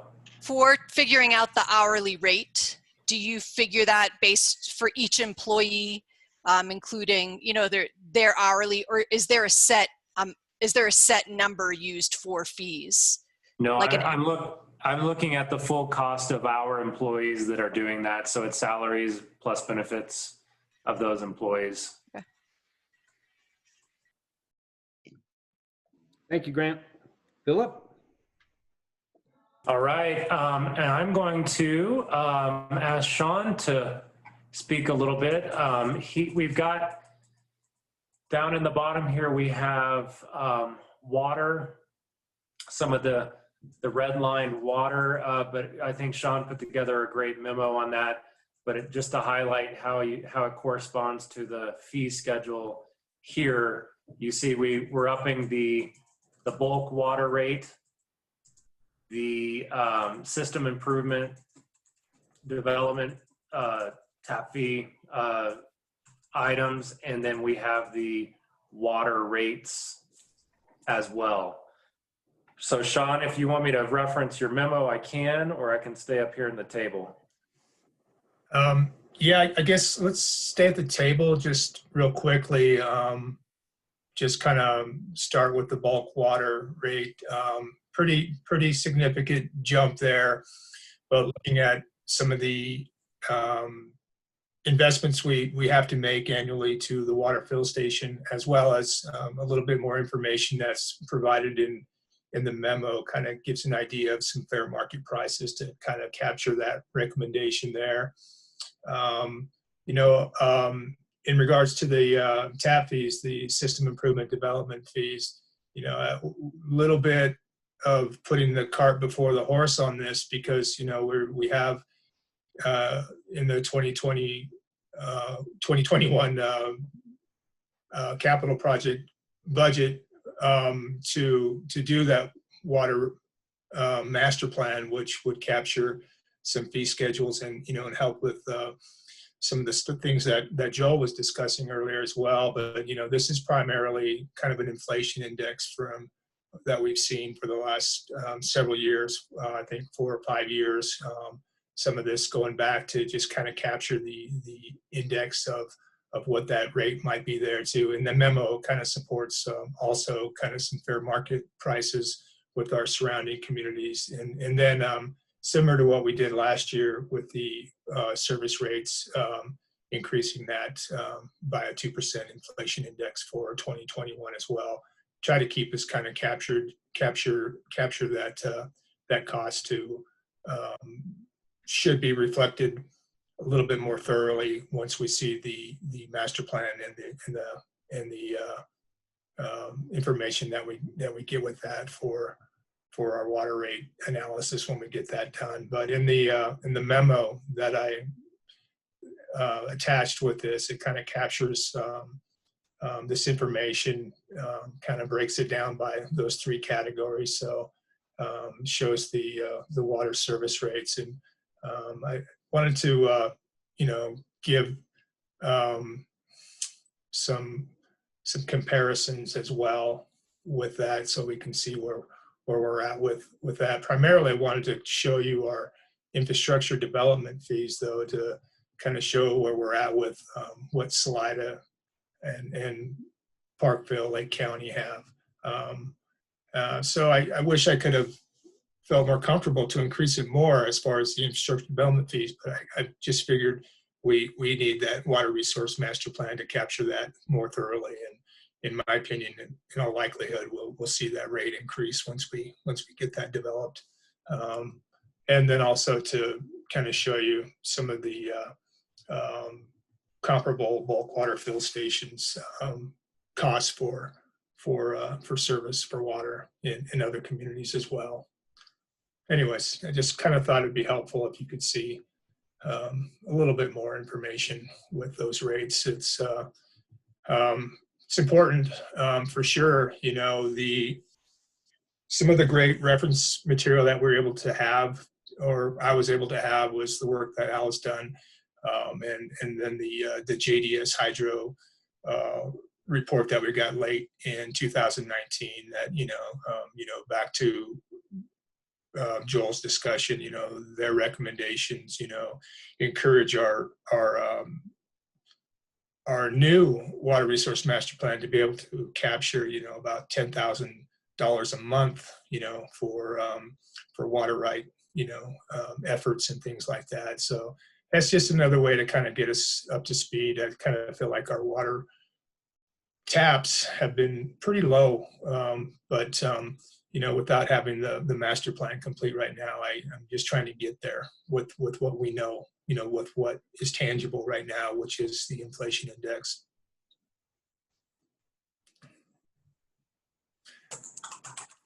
Great explanation, Sean. Thank you. I think we can pause there and see if there's any questions. Trustees, any questions?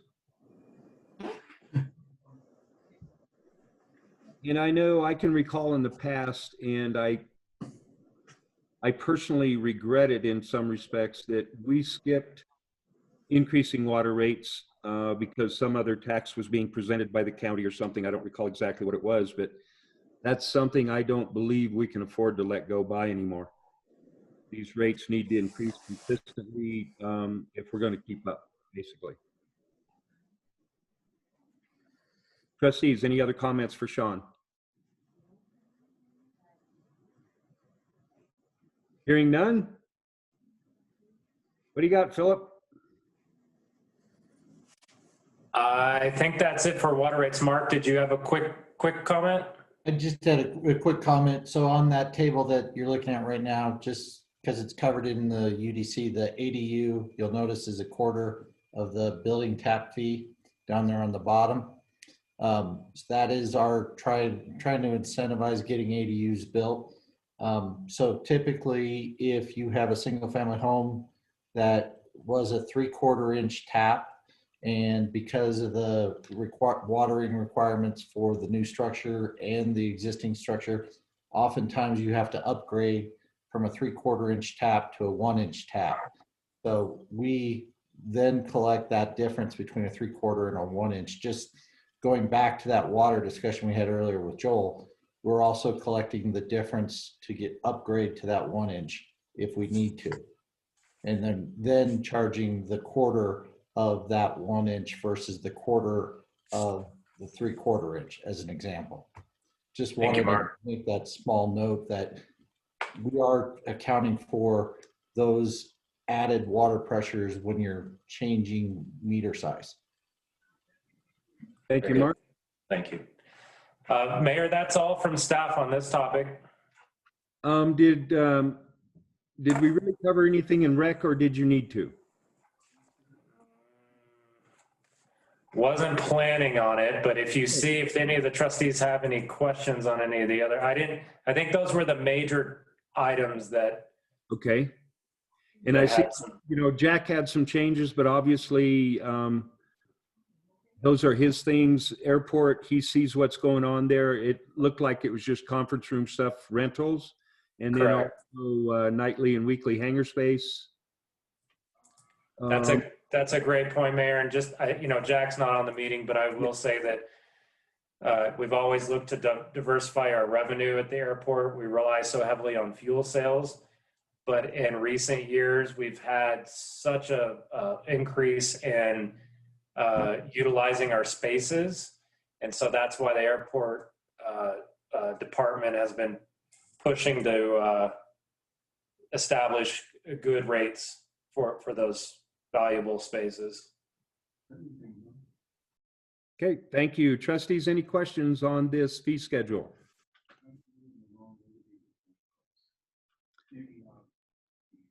So I would be looking for a motion. Is that what you're looking for, Philip, to adopt fee schedule as presented? Let's say, actually, we don't need a motion tonight. I would just say, if you have further questions or thoughts, we can discuss it at the next budget hearing in November. But again, our goal here is to adopt on December 8th. Gotcha. Thank you very much. And maybe by that time, we can finalize the recreational in that respect. For sure. And we'll talk a little bit about that in item J, I think it is. Yep. Okay. Sounds good. Thank you very much, staff. Philip, everybody.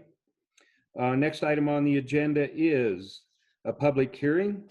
It's a public hearing on the 2020-21 budget.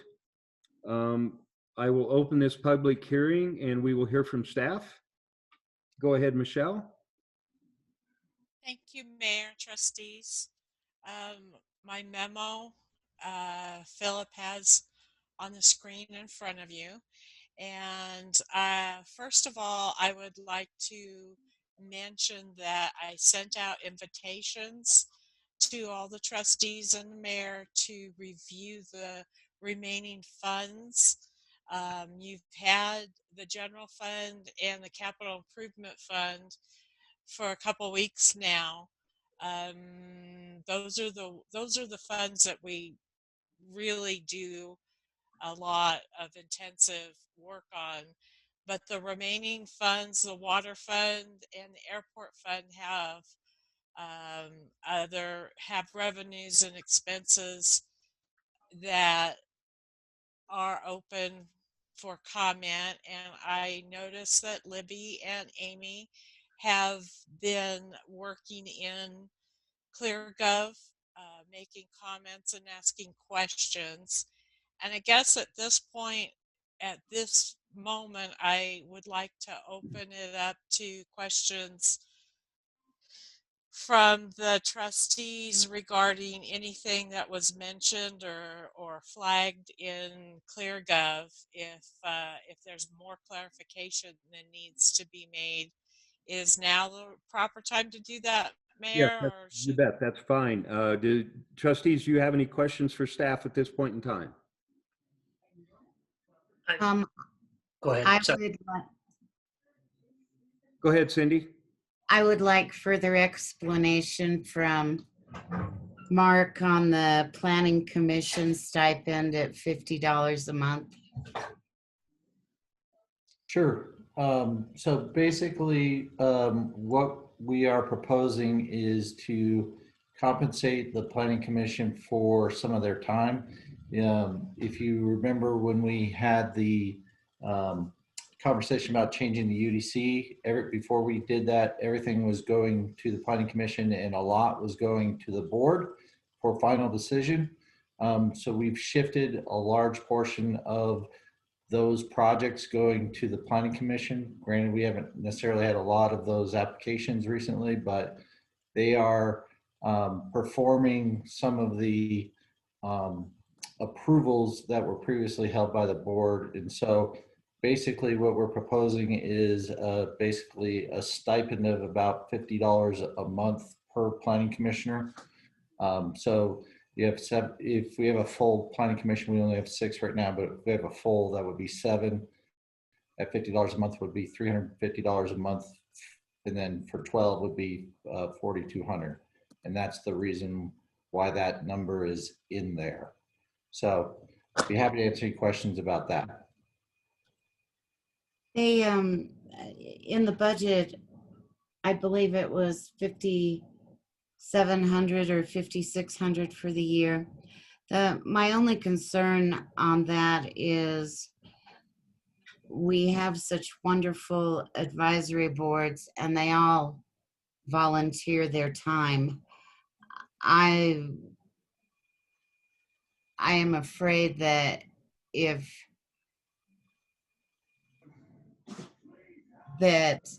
isn't fair to the other advisory board members unless they get some type of compensation also.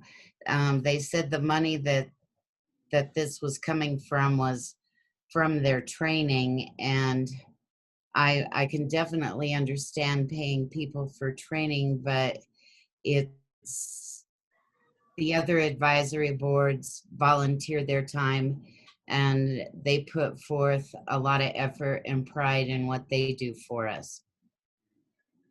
Gotcha. Yeah, the current budget we have for the Planning Commission is $1,500, so we were looking to add $4,200 to clarify. That $1,500 is if we have training opportunities such as the American Planning Association Colorado chapter every year has a conference that to go send those planning commissioners to, or to have webinars that cost money to get additional information and training for those commissioners.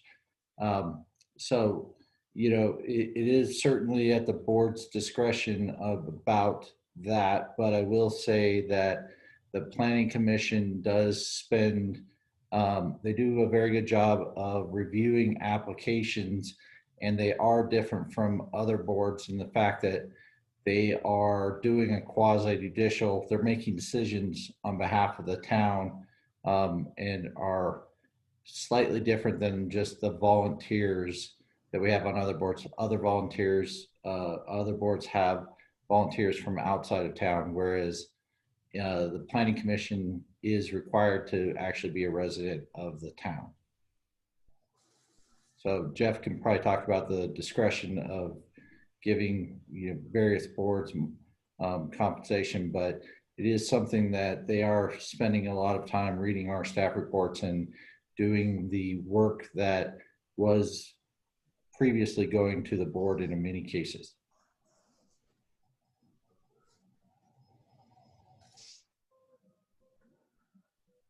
Anything else? Thank you, Mark. Thank you, Cindy. Okay, and so in perusing and getting notifications that we have comments inside of ClearGov, there were a couple of comments that was obvious that you were looking at the higher level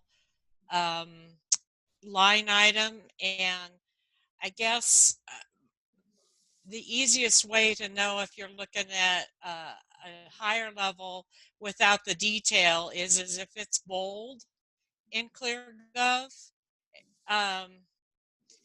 then it's the higher level. Also, there's a plus sign next to say,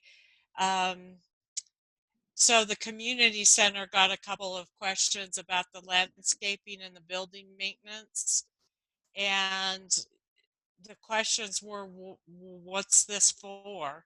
And so if you click on the plus sign next to the bolded, say, equipment, then it gives you the two items, and then you would want to look at the tabular or the place where the itemized breakdowns for the budget line item would be in. Just for your ease of looking at it. And then there were also some questions that I wasn't sure if they got answered to your satisfaction, or what's happening as far as that goes. Is anybody that one I had questions? Michelle, and I only interrupt you because you're like hovering right on the point. It's just that one drop down was the only one. There's like 13,250. There's no drop down under. There's the equipment for 40, but there should be another for 13,250. That was the only one though. It's right there. Right there. Yep. Oh, okay. So and I'm not sure. Okay, I just missed it. Sorry about that. No. Wait. I think you all spotted a little bug there. Yeah. Because I had to hit expand all for that line item to pop out. Yeah. So. And what that is, it's a light blue. That may be a line that I added. I believe that was a line that I added in ClearGov, and it may act funny like that. So I'll write that down and send that in. That's good. And then we look at, okay, there's two fiscal year 21s. The one, the one all the way to the right, I assume. So if it's the one that's in progress, and if you hit the button customize display, you'll have to do that in each fund and revenue and expenses of them, but you can take out that fiscal year 20 budgeted and just unclick that button. Okay. Or you already have it unclicked, Philip, but scroll down and you can see where,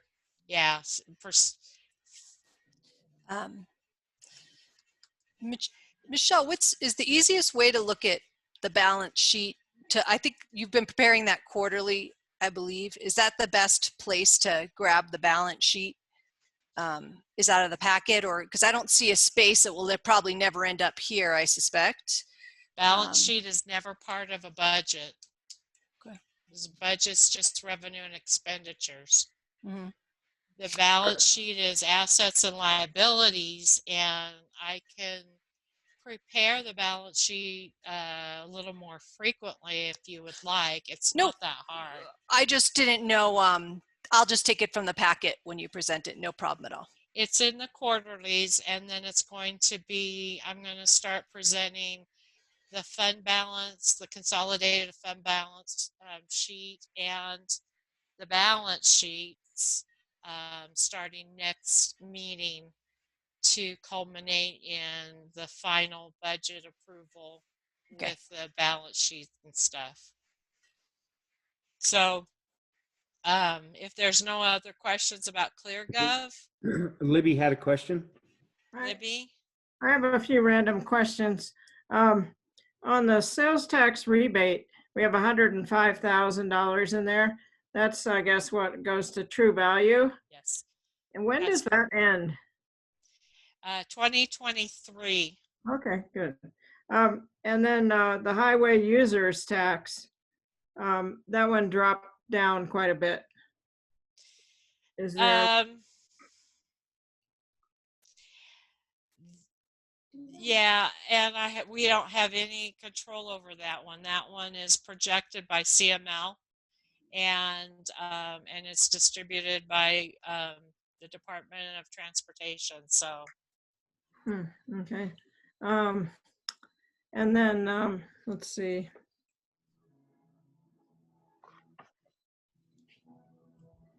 The general election costs on page 59.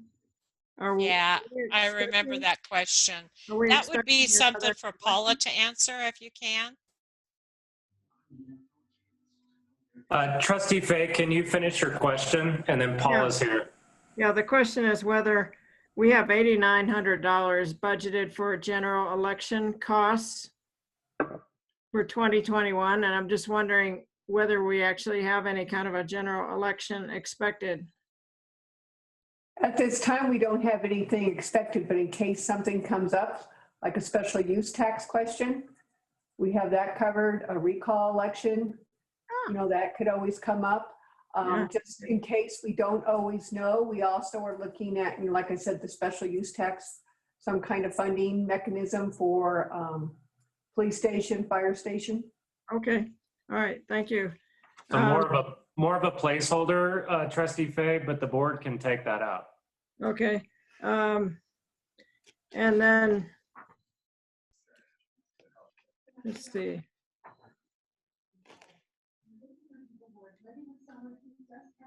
Could we just talk about the fire station repairs and the incident response? I mean, I know that's all tied together somehow, but could you describe that? So Michelle, let me take a stab at that real quick. All right. So that was a comment we added in here, right here. Okay.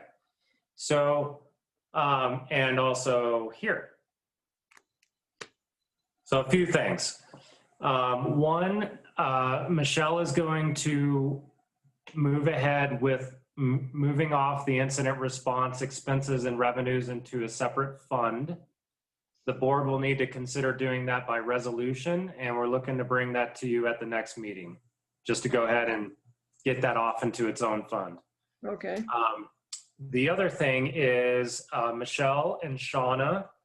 Shauna is our administrative assistant at the fire department, and she's the one that administers the incident response program, and she does a lot of the tracking of our expenses and then gets all that to Michelle.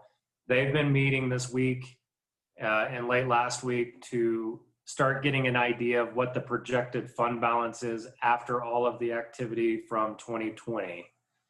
I need that to then show you all what the recommendation is for fire station improvements and or other capital or even operating ideas are for the fire department.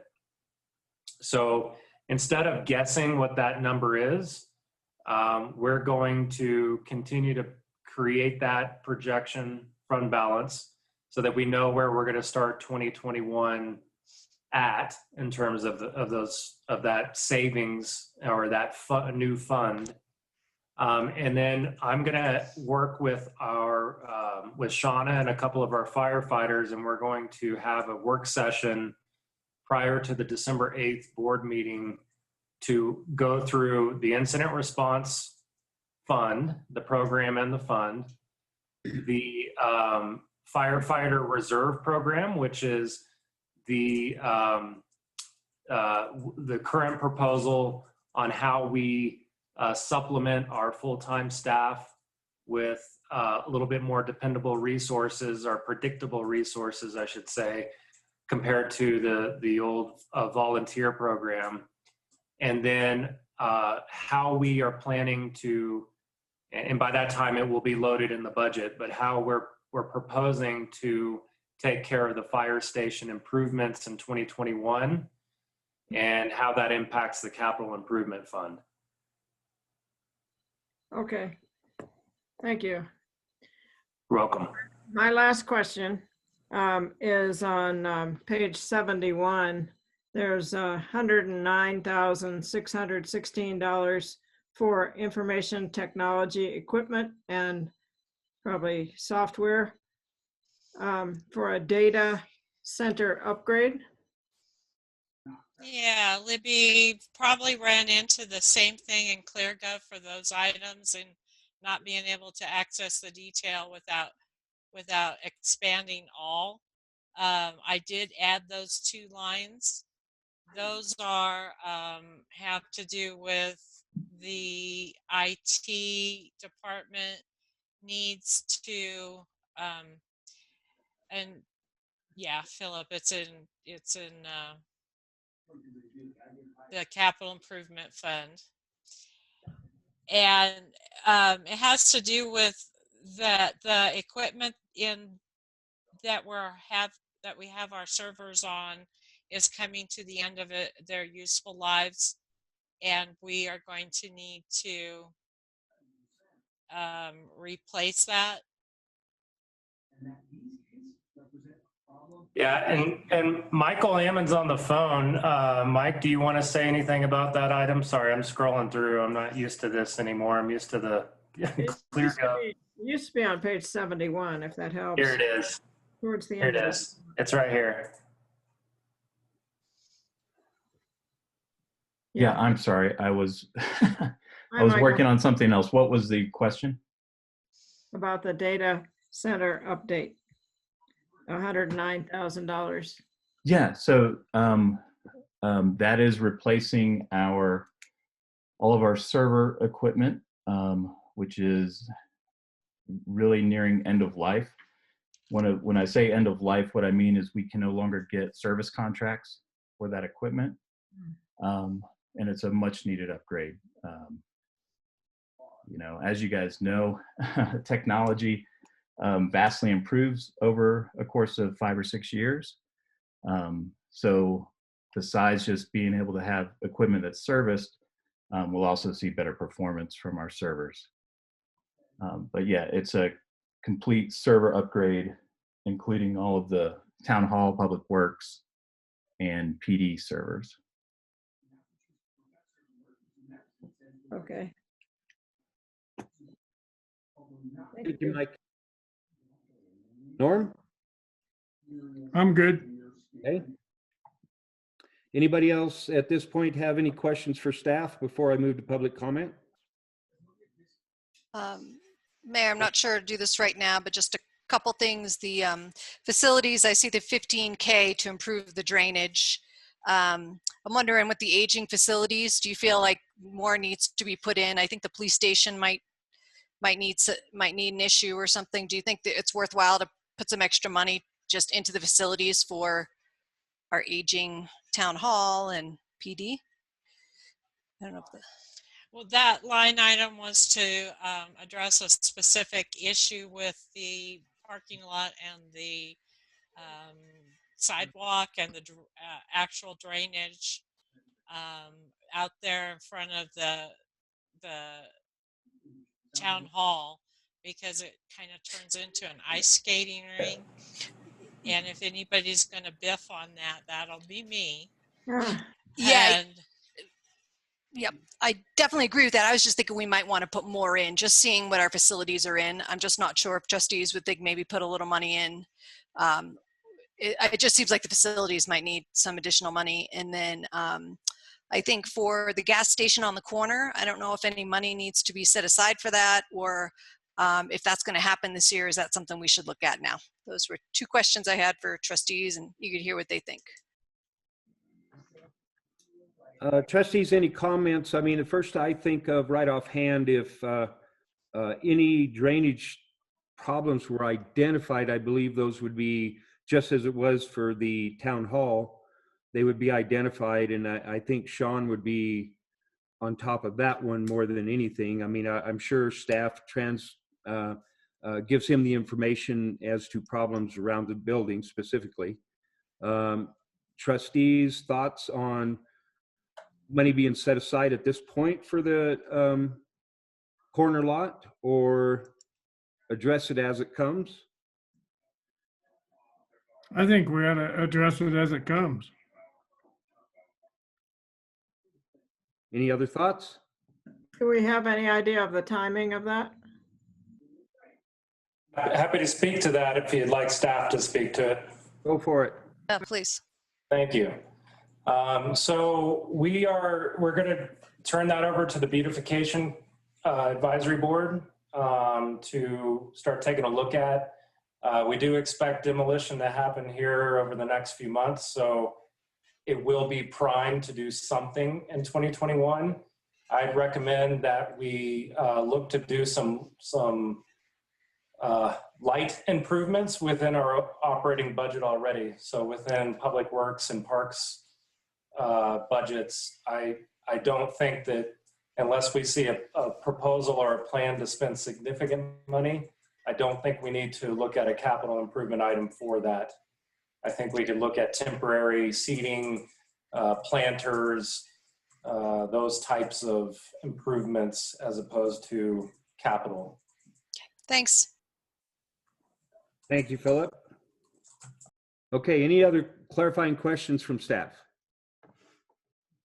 Okay, as this is a public hearing, I open this. Mayor, hang on a second, Mayor, if I may.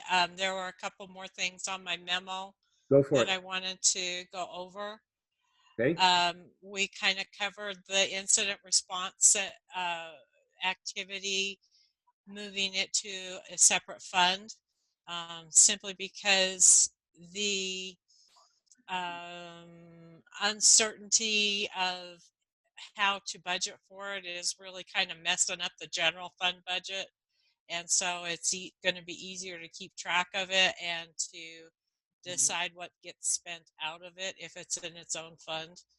Additionally, I will be bringing a resolution next meeting to place the marijuana special tax into its own special revenue fund, kind of like the Conservation Trust Fund, so that whatever we do use out of it, it's obvious what we're using it for, so that those questions can be answered if they arise. And then Mark also addressed the Planning Commission stipend, but there's two other bullet points that he wanted to mention: the funds for professional services and the Gridix software. Mark, did you want to address those still, or?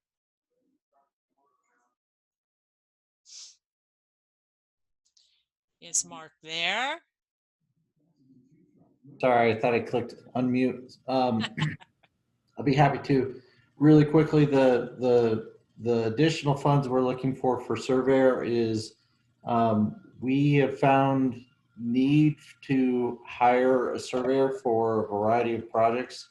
Alley 21 is a good example. We are having a surveyor prepare some information. They got some grades for us.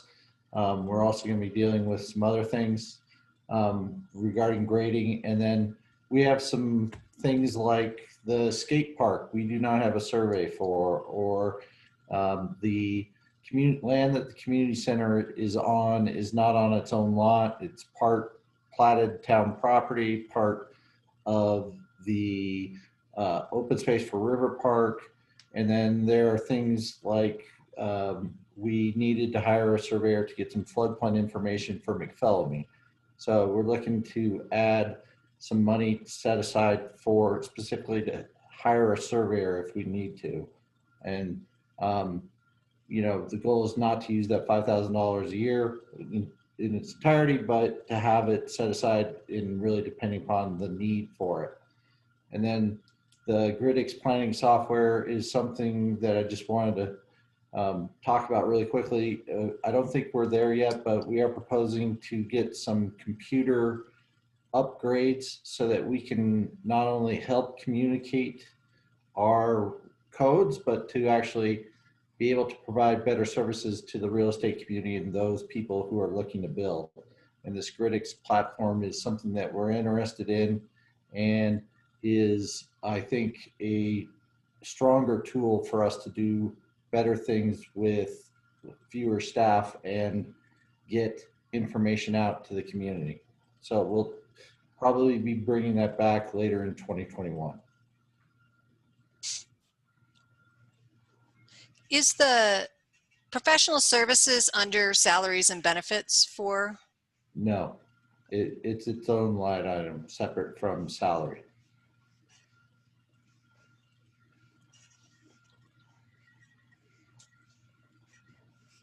Anything else for Mark? Michelle, do you have anything else? No, you can go ahead and go on to the public hearing, Mayor. I apologize for interrupting. No, that's no problem. Philip, do you have a comment? Yeah, just process. I know it's a lot to take in on budget, so I wanted to clarify a couple of the points that were made in this memo, specifically under planning. So the Planning Commission stipend, as Trustee Swisher commented earlier, that is in the draft budget. The fees under professional services, professional fees and outside services under planning does include some of the money to start the surveying work that Mark mentioned before. The Gridix planning software is a capital improvement line item that is not funded in the draft budget right now. We took it out because we're not quite ready to bring that forward for the board consideration. So we do have a mix of things here. So I just wanted to clarify some of these things are in the draft budget, some, and in the case of Gridix, that is not. I think my recommendation for the board, if you see an item, a point of discussion, or you see an item that you would like to remove from the draft budget, I think that is entirely appropriate and should be done so by a motion so that we have record and we can keep track of changes going forward. Because I think we're running out of time in the budget cycle, right? So we want to start getting down to puts and takes. So that's my recommendation on process. And yeah, that's it. Thanks, Mayor.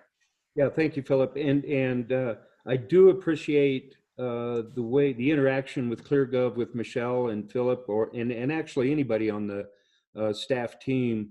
If you have questions, a great place to go through is ClearGov, obviously. Very good. Michelle, do you have anything else? You good? I'm good. Okay, I will move on to public comment. Again, I will remind people that are on the phone, you can press *9 to raise your hand. You can press *6 to mute or unmute. And then also, if you're on a computer, you may press into on the chat and raise your hand there, and we can put you in and see if we can answer a question for you.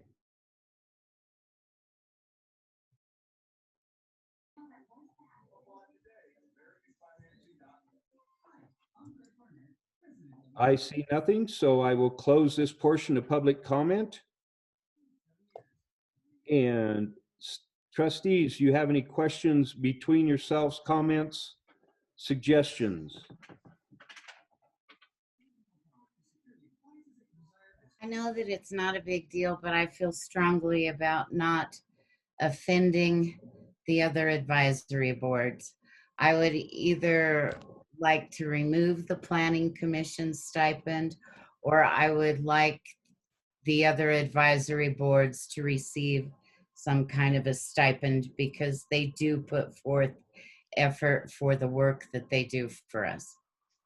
And I don't care which way it goes, but if we're going to recognize the Planning Commission, I think we should recognize the others also. Thank you, Cindy. Trustees, do you have any comments on Cindy's? Go ahead, Dave. I think there's a difference between a commission and an advisory board. The commission requires education, and it's just a different level of conversation. I don't necessarily disagree. I just think that there's a different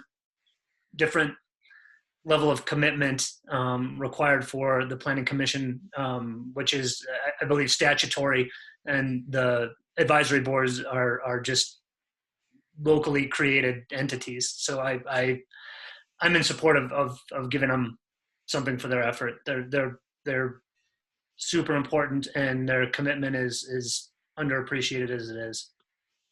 Thank you, Dave. Go ahead, Amy. What about the Historic Preservation Commission? Would they be, since they're a commission, is that fall in the same as? I don't believe they're a regulatory requirement like Planning Commission is. They're not. I mean, the Planning Commission is your only real board that's required by state law. So it's required by state law? That's right. Okay. I think that's a differentiator, Cindy, for me.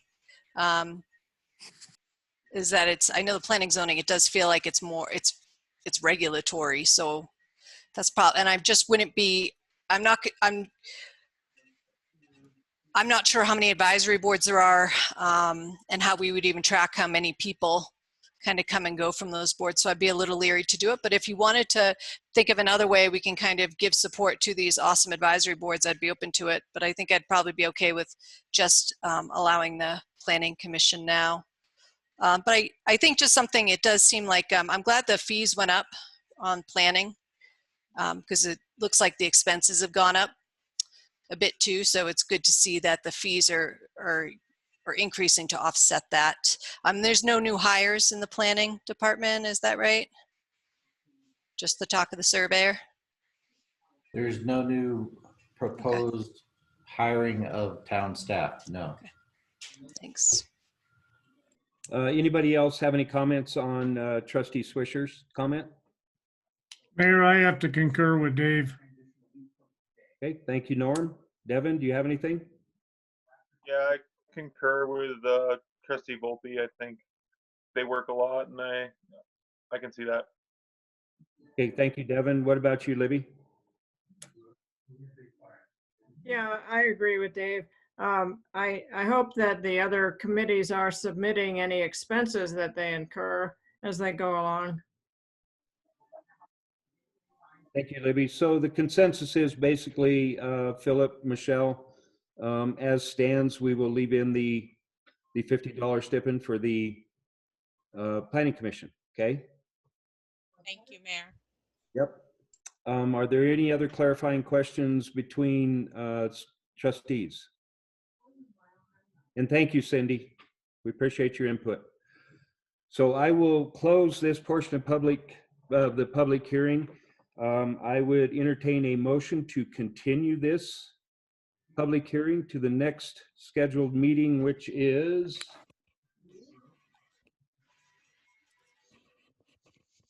November 24th. Thank you very much, Philip. So moved. Thank you, Norm. Second. Thank you, Libby. Second, Faye. Can I have a roll call, please, Paula?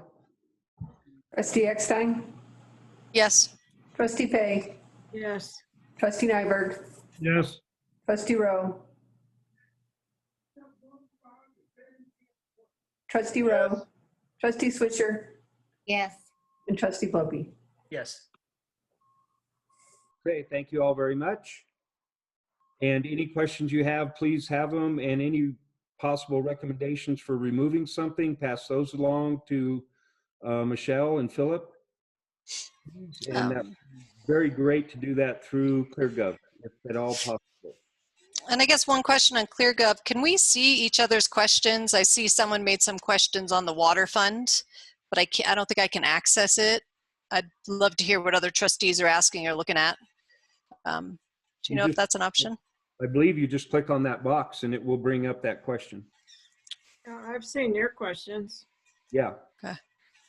Right, I'll try again. Thanks. It's very specific, and you have to click on the green part of the bubble. Mark and I were discussing this tonight. Okay, no worries. Thanks. Okay, so we move to item H, which is discussion of, let me get there. You said page 78, Mr. Volpe? Correct. Thank you very much. Dave, being as you brought that forward, would you like to start that discussion? Yeah, if you don't mind. You bet. I'll give the prepared statement, but it's the only way I can keep my thoughts organized. So while reading this week's packet, I got to page 78, which is Trustee Eckstein's priorities for the 2021 budget. And a few things struck me as odd. First of all, this page seems to be some sort of an editorial page from a single board member. And if this document is used for us to prepare for the meeting and to inform the public of our discussion, I wonder if its inclusion, an inclusion of this sort is appropriate.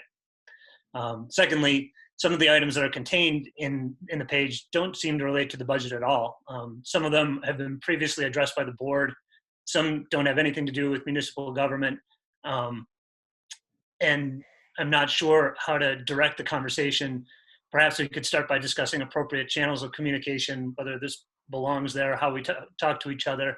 And I feel like the board generally could just do a better job of communicating with itself and with each other and minimize our interference with staff operations.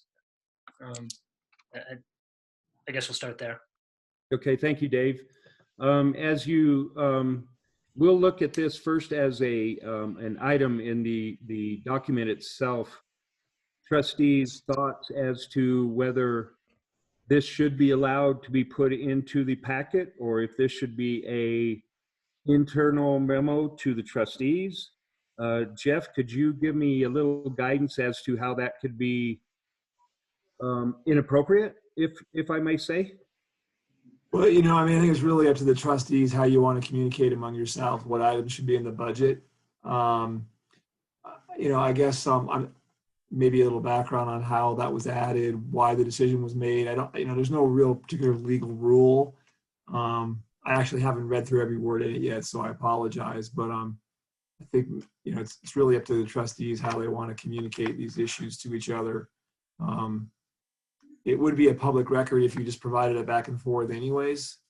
So putting it in the packet, it doesn't really affect anything.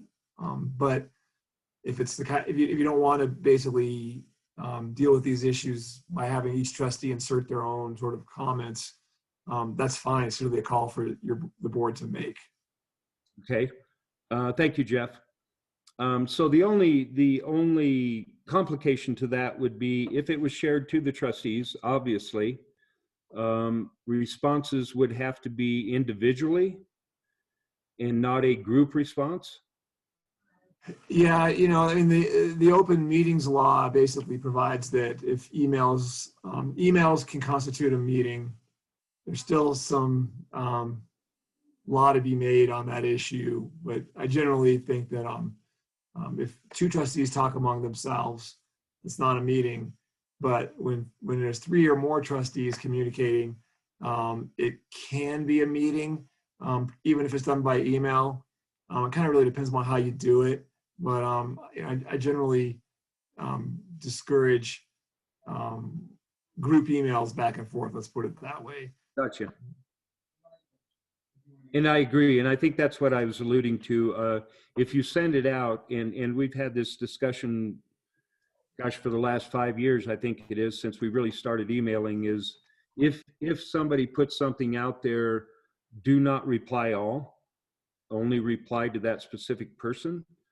I know that can still be twisted, Jeff. I understand that. But at least you're not flat out replying all. I go back to Dave's comment, and this is, I think, at this point, looking at the document itself, trustees, do you approve of this type of information or document being added into the packet? As Dave feels it could be construed as a statement by the board or something. I'm looking for input from trustees. Go ahead, Libby. I'm not sure how it got into the packet, but I would think that it is appropriate for any of us to send out this kind of a document to all the other trustees if they choose to, as long as the recipient doesn't reply or doesn't use reply all. But I don't know how this got into the packet. Thank you, Libby. And that's let's say that's another discussion. just saying. I agree in the respect that this is a good way to get your thoughts out. I do also agree that it could go to the other trustees. That lets them know your point of view. Norm, do you have any ideas, thoughts? I have to agree with Dave. I don't feel this should be in here. And if somebody wants to communicate with me, they can just send me a memo. Okay, thank you. Devin, response? Yeah, I agree with what Trustee Fay said. I think, this kind of information is awesome to be sent in an email or something to give like a background on what you're thinking. But I think, as we always say, that we are one voice as a board. So we want to make sure that whether it's the budget or any other issue in town, whether it's in the packet or everything else, is that we're deciding everything as a board. And, when people ask me on the street or in town about certain items and they want to know my opinion on it, a lot of times I'll tell them my opinion, but I'll always add that with, that's not the opinion of the board. That is the opinion of me personally. And just making sure to separate those, in our interactions, whether it's things we're presenting to the public. So, that's kind of how I feel about it is, I want to make sure we're unified and together as a board. And, little things like this can make it seem like we're not unified. So I think as long as we keep communicating and presenting full ideas together as one, I think that's the goal here. So those are my thoughts on it. Okay, thank you, Devin. Cindy, do you have any comments? It is a way of communication. Apparently I'm not smart enough to realize that it shouldn't have been put in the packet. We do need roads of better communication. And if you're saying that, I admire the work that she put forth in this, is what I'm saying.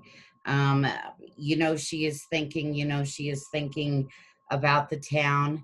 I'm glad that it was shared. If it should be shared in an email, and that's what you would think would be appropriate, then by all means, I encourage anybody to send out a group email to all of us. If there is something that you're feeling really concerned about, I think it's part of your job as a trustee to share what you're concerned about. And so by all means, please email, and don't have this in the packet, I guess. Okay, thank you, Cindy. I will interject just a little bit, and I will take responsibility. I could have had this polled, I guess, on Friday, actually, when the packet came out. I could have recommended that we took it out of the packet and amended the packet, but it was in there, and it is what it is. I believe, and my thoughts are, is I do agree with the majority here in the respect that I think interaction between the trustees is very respected. And if I read through and have read through the CML, they even suggest these kind of interactions. So trustees can speak about things amongst themselves, one-on-one, those kind of interactions to get feelings from other people. So it's not something that's out of the question, out of the norm. It's whether we present it in this way or not. And I think that's what Dave is saying. And I think that's what Norm, Devin, Libby are all suggesting. Go ahead, Dave. Just one more. I agree with that. With everything that's been said, it just seems to be bouncing through staff back to the trustees. And if I can explain this right, I would like to see the trustees own the discussion and then direct staff. I think that filtering it through staff back to us it just puts an additional burden on staff that doesn't need to be there. Additionally, say there was something in here that we didn't agree with, it's out as a public document. So I'm not sure that things should be presented in the packet from any singular trustee because the board hasn't approved it. It's not ratified by the board. It's 1/6 of one voice, and I don't know. Again, I want more dialogue, but I want it amongst us before it goes to staff or to the town.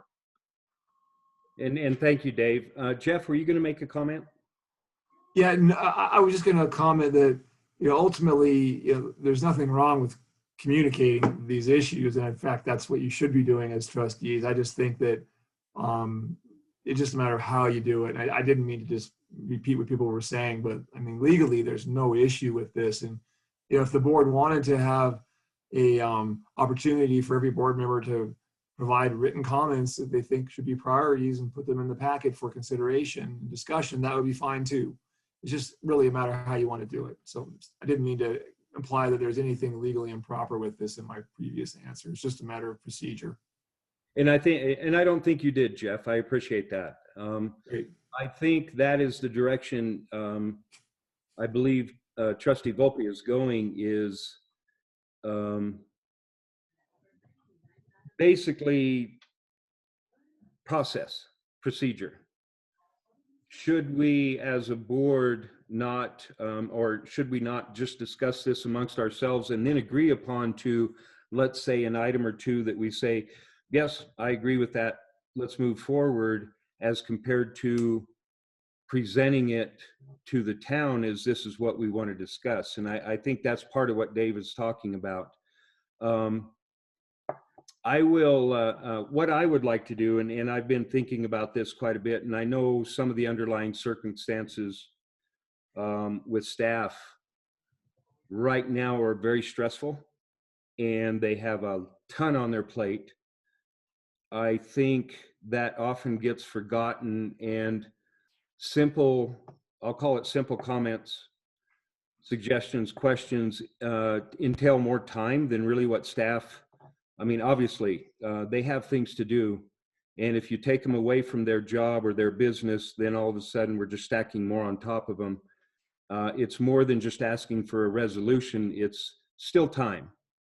And so I am going to request that any communications between staff, administrator, with the exception of ClearGov, during the budget process, I request that any communications come through me, and I am a liaison between staff and the trustees, so I can overlook some of these comments and stuff like that, see if the process can go forward. But you can also still go to other trustees to communicate, and that is the process. Communication is key. It really is key. Some of it is how you do it, and some of it's who you do it with.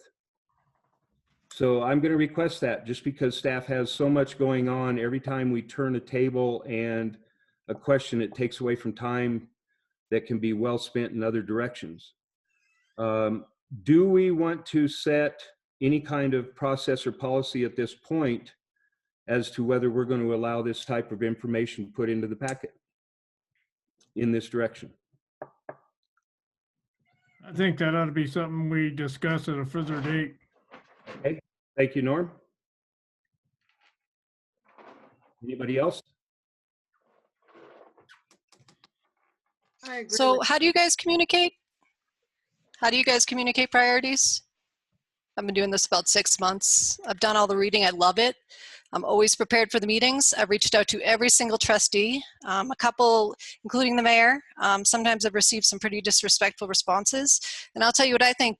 I brought this up so we can talk about priorities, because I think what's happening is, well, first of all, it's 100% priorities should precede the budget. And it can't be staff setting priorities. It's us, it's trustees, it's the board, it's all of us. And I've been trying to do that because that's how it's supposed to work. Not only does that dictate what balances the budget, because staff just does it now. We're just not, the trustees aren't doing it. The other thing I agree with you on the burnout, Mayor. I cannot believe how much I hear of burnout. I mean, I walked in during a disaster state, but also about priorities is staff is doing everything.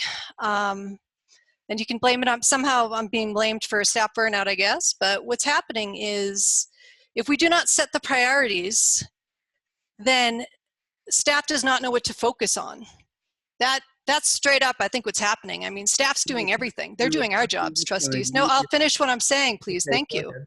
Yeah, go ahead. So I would recommend, this is just because I wasn't hearing back. We don't have to put in the packet.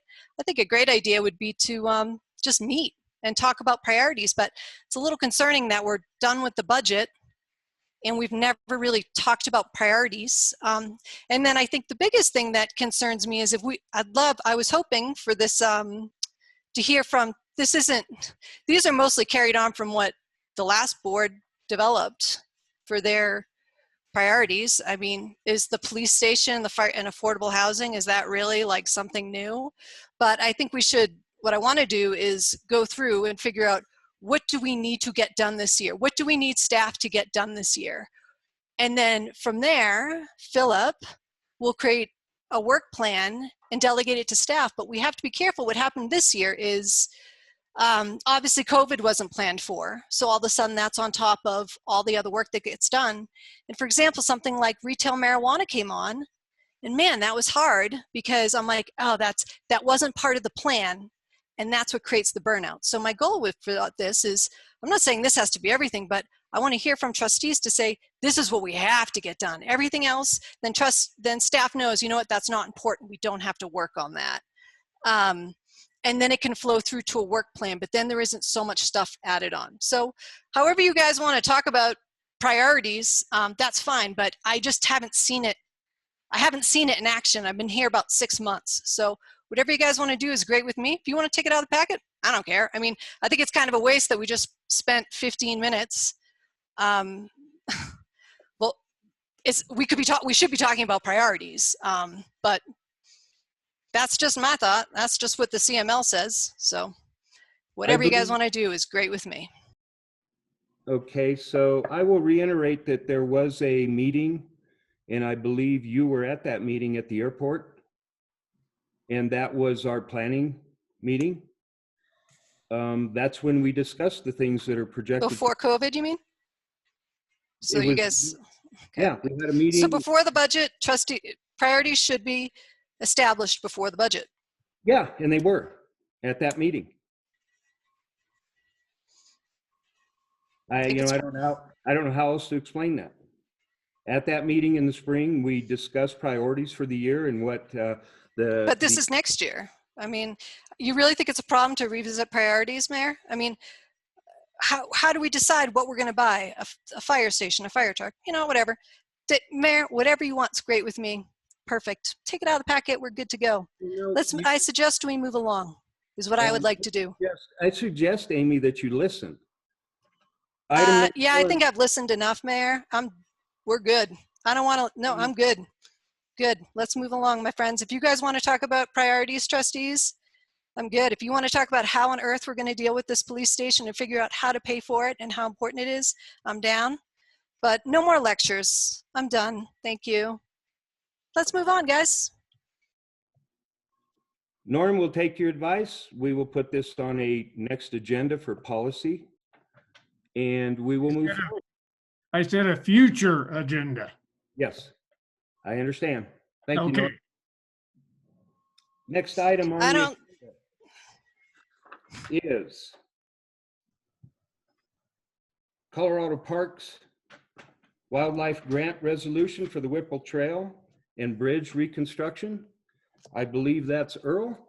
Yes, good evening, Mayor, trustees. Can everyone hear me? Yes, sir. Yep. Awesome. Thank you. So my memo is on page 79 of the packet, and the proposed resolution number 64 is on page 81. But just a little history. October 1st, we turned in our grant to Colorado Parks and Wildlife for a non-motorized grant that would assist us in rebuilding the Whipple Bridge. The deck there is 30 years old and the wood needs to be replaced. And also taking care of the first 1,500 linear feet of the Whipple Trail, which sees about 500 people a day during our high season. So the application was a collaboration between BV Rec, Trails Advisory Board, and the Buena Vista Single Track Coalition. The total scope of the project is roughly $51,000 for the work. It will take care of two major capital improvement proposed projects for 2021. CPW accepted our grant application in October, but it's required that we have a resolution signed by the town of Buena Vista to complete our application. So tonight's reso is not specifically asking for the funding, but the way it would work out is of the $51,000 that the grant encompasses, we'd be asking the town for $8,200, and that's already in our 2021 proposed budget. And that is, sorry, excuse me one second, coming out of the general fund, and it's in the draft budget under the Whipple Trail construction is the line item for that. So yeah, we're really excited about the application that we have on CPW. This resolution is just a little formality we need to do to get into Colorado Parks and Wildlife. We will then find out in December if we're able to move forward and have an interview with them, and then awards are March 2021. So hopefully you've had a time to read through the resolution and the memo, and I'm here to answer any questions that trustees may have. Trustees, question for Earl? Go ahead, Libby. Earl, on your memo where you talk about the number of linear feet, Yes. I think that's, you have 15,000 linear feet. Yep, that is a typo. That should be 1,500 feet. Yeah, good, thank you. Thank you. I thought we were getting a deal, man. yeah, that would be a great deal. I should wear these more often. Any other questions for Earl at this point? Now, this will actually be, well, we could amend the budget, am I correct, Philip? If the award, if we approve it now, the resolution, and then you amend the budget if we do not get the grant? Correct. That's right. It is in the draft budget. If the board keeps it in there, it'll be approved with the budget, and then we can amend it if it isn't awarded. But I think, actually, Earl probably would correct me. I think we do have plans to do some work with the 8,200 cash match, even if we don't get the grant, to start the repair on the Whipple Bridge. Is that right, Earl? That is correct. Yeah, we have a great resource locally to assist us if we head that direction to at least take care of the bridge, which is in dire need of the deck being replaced. So the hopes is we can get this grant and knock out two big projects with one funding source. But if we don't get that, we'll inform the board and see if we can use that money to replace the deck of the bridge. Gotcha. So trustees, keep in mind that this resolution is for the grant process, but that money will probably stay in the budget for the needed upkeep anyway. So kind of keep that in mind, okay? Any other questions for Earl or comments? The comment, it's just very, very much needed. Way more traffic than we used to have, and it's degrading pretty quickly over there. So with that being said, I'd like to make a motion to approve resolution number 64. Okay. Thank you, Norm. Thank you, Dave. Further discussion? Roll call vote. Trustee Eckstein? Yes. Trustee Fay? Yes. Trustee Nyberg? Yes. Trustee Rowe? Yes. Trustee Swisher? Yes. And Trustee Volpe? Yes. Thank you, trustees. Thank you, Earl. Keeping on top of it, man. Thank you. Next item is item J, and this is a discussion that was added by the administrator, a discussion on the resolution amendment. What is it, Jeff? Yeah. So yeah, thank you. I forgot about this one. So Paula and I and Jeff have been working on, okay, what happens next? The voters approved both ballot questions and gave a pretty clear direction on those questions for the board to decide what to do next, right? So we've put together some next steps on that, and I will ask Jeff to talk through that for you to give you an idea of what, kind of what we need to get accomplished. And then I do have 2 questions for the board to seek direction once we get to that point. So Jeff, if you don't mind, will you hit on some of those points? Yeah, I'd be happy to just walk through this briefly. So as you know, the electors approved both ballot questions. One of them was a special marijuana tax on retail marijuana sales.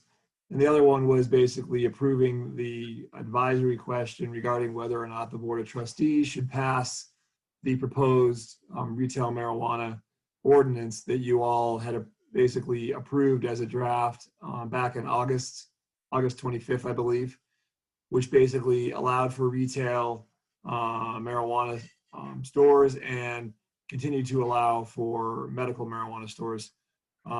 As you recall, it only allowed for 2 in the town. So it could be 1 retail store, 1 medical store, 2 retail stores, 2 medical stores, or a dual operation, one or the other, but it only allowed for 2. So ultimately, the board still needs to decide whether or not it wants to actually adopt the ordinance that would allow for the retail marijuana in the town. And you don't have to. The question was basically an advisory question, and the voters basically, voted yes that they wanted to see that by majority. So ultimately, it's up to the board still whether you want to actually adopt that proposed regulation. So if you did, and you didn't want to actually impose the tax, there's a few steps to follow, and I'll kind of walk you through it. One of them would be to adopt an ordinance that actually imposes the 5% tax. The ballot question itself approves it. You still need to adopt an ordinance imposing it. It's pretty simple. I've already drafted it, so it's ready to go whenever you need to, but it takes 30 days to go into effect after you publish it. So you'd want to have that in effect when actual retail marijuana stores begin to operate and get revenue. That's one of the steps. The other step would be to adopt the actual ordinance that regulates retail marijuana. You've got the draft. You've already been through it a bunch. I think the board pretty much approved it. We could always make changes to it. You're not bound by its terms, but that's the ordinance that was referenced in the ballot question that the voters basically approved you to enact. So if you wanted to follow the voters' will, you'd pretty much adopt that ordinance with maybe some tweaks if you thought they were important. But you certainly could change it as you see fit. That also takes 30 days to go into effect. And so you basically need to time things so you have it in effect whenever you wanted it to be in effect. And then you'd also need to adopt a fee schedule, which basically would set forth the application fee and the licensing fee for retail marijuana. you've already got it for medical, but you could always change that as part of the fee schedule as well. And that's done by resolution, goes into effect immediately. So if you basically wanted this all to go into effect by January 1st, you'd probably need to do it at your next board meeting into November to do that. But you don't have to have it in effect by then, because ultimately it's up to you how you want to time things. But just so you know, if you want to get a retail marijuana store up and operating to get some revenue as soon as possible, the sooner you do it, the better, because there's some actual steps that take quite a bit of time in the application process. And there's basically 2 steps to your application process. The first one is publishing notice that the town's accepting applications for a retail marijuana store.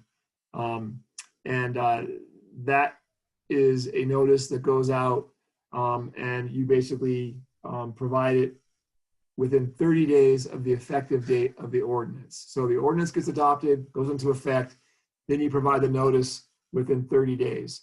And then people have 60 days to submit applications. So during that 60-day period, your town clerk would be getting applications, and then she would be reviewing them for completeness. And only the applications that are totally complete and that meet the requirements of the code would then go into the second phase, which is a random drawing. And the first one that gets randomly drawn then goes to the board for a phase 2 review. But they have about 120 days to actually prepare their phase 2 application. So, ultimately you're looking at around 6 months from the date the ordinance goes into effect to have an actual board review of a complete application for an actual license. So that's sort of the quick summary of the process. Adopt the ordinance regulating marijuana, adopt the sales tax, adopt the fee schedule, then follow the actual application process, which should lead to an approved application probably in about a 6-month period. And then they have to actually, build, construct the store, do the remodeling, whatever they need to do, and then operate. Hopefully that wasn't too fast. Perfect. Go ahead, Libby. Jeff, do we have to set the tax at 5%, or could we go for 10% right off the bat? Yeah, you could go out. Basically, the initial tax in the ballot question was 5%, but it gave you the right to basically alter that amount at any time. So you could change it right away if you wanted to. There is a issue that could arise, which is you provided an estimated first year tax revenue. And so you're potentially limited by that amount. There's some arguments in Tabor that you're not, the way we drafted the ballot question, but you could raise it, but your first year, there could be a cap. But if you're only going to go for 6 months in your first year, then maybe I'm thinking this through while we're talking here, I'm sorry, but if you actually impose the tax, goes into effect January 1, and they're only operating for 6 months, if you only had it to 5%, you very likely would not reach your cap in that first year. So if you're at 10% for the second half, you might actually still be within your cap. So it wouldn't even be an issue under Tabor. Does that make sense? It does. Does for me. I'm doing some fast lawyer talking here. I apologize. But Tabor basically requires you to estimate the amount of revenue you're going to get from your tax in your first year. And there's an argument that you cannot take more than that amount in your first year without further voter approval. And that estimate was based on 5% for an entire year. But if you don't start operating for 6 months, but the tax has been in effect since January 1, you're going to get less revenue than you anticipated if your estimate's right. So if you're only operating for half a year, and then you basically, if you double your tax rate, you would actually maybe end up with revenue that still is below your cap. So you could change it. The short answer is you could change it. There's a little bit of risk there with the amount you could actually receive. Thank you, Jeff. You're welcome. Did you have a comment, Mark? Go ahead. Yeah, I just wanted Jeff to try and, that was regarding any new facility. Do you see any difference on the conversion of the existing medical if it went to recreational in terms of, is there a difference in that licensing and all that? The process is still the same, but because the town's only allowing for 2 locations and they've already got a medical in 1 location, there really is only room right now for 1 more operation, whether it's medical or retail or a dual operation. The current operators have a lock on that current spot. So, ultimately it's still the same process, but there really isn't an issue regarding the numeric limit being hit because they've got 1 spot locked up. Right, they still have that 120-day period for the board to review recreational. Yeah. Yeah, I believe so. I actually have to read through your, I'm looking at your ordinance right here again. I just want to make sure I wasn't missing anything. But yeah, no, that's correct. Yeah, just wanted to clarify that it would be the same if the medical converted to recreational, still that same process. Yeah, that's right. Although I guess they ultimately wouldn't have any competition for their spot. So you may not have to wait the 60 days for that application because we're the only ones who can have that spot. So there's a possibility we could just allow them to proceed quicker because it would be futile to wait an extra 60 days if they have one of the locations. And there might be some additional savings of time if they don't have to construct anything because they're already operating, presumably with the same facilities. That's right. I mean, there's some requirements for separation of entrances, et cetera, depending on what they do. So they probably have to do something, but there's ways, it may not be as big a deal. You're right. And do they have to go through the review process? In other words, through the CIB and all that kind of stuff, if they're already approved, they still have to do it for recreational? Yeah, that's right. You do? Okay, thank you. Yeah. Dave, do you have anything? No, I have nothing to add. Okay. So basically what we're looking here, trustees, is they're looking for direction. Do we like the ballot question as it was presented? Do you want to, is there any revisions in that? And I would caution against that being too heavy, this is what was voter approved, but there's always comment and question. Go ahead, Libby. I'd like to request that we put this on the agenda for next meeting and that we plan to approve the ordinance as we pass the draft before, and that we keep the tax at 5% for 2021. Okay, is that a motion? It is. Thank you. I'll second that motion. Thank you, Devin. We got a motion and a second. Further discussion? I do. Do any trustees want to look at giving priority to a local business for the second license, a local existing dispensary and grow? Do any trustees have any interest in looking at that? Nope. Okay. Nope. I guess that's it. It would be useful if they were buying their product from a Chaffey County grower, then Chaffey County would get a 5% excise tax on that, plus all the jobs that are engendered by that operation.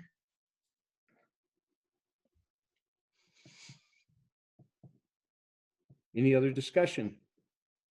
I have a motion and a second. Can I have a roll call vote, please? Trustee Eckstein?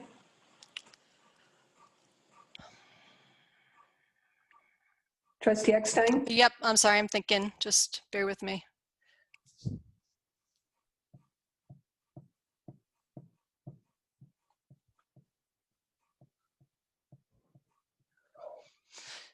So just to confirm, I think I do need more clarification. So if we do not vote to put this ordinance on, does it just get pushed back? Right now? If your vote fails, for example, it just doesn't get passed, and you can always revisit it.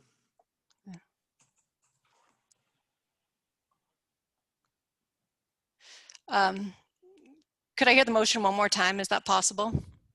To just pass the ordinance as we drafted and start with the sales tax of 5%? Yes. Sorry, just to clarify, I believe the motion was to bring it back at the next meeting, Okay, not to then yes. approve it or Excuse adopt me. it. Thank you, Philip. Thank you, Philip. Yes. You bet. You bet. Yes. Trustee Fay, Yes. trustee Nyberg, No. trustee Rowe, Yes. trustee Swisher,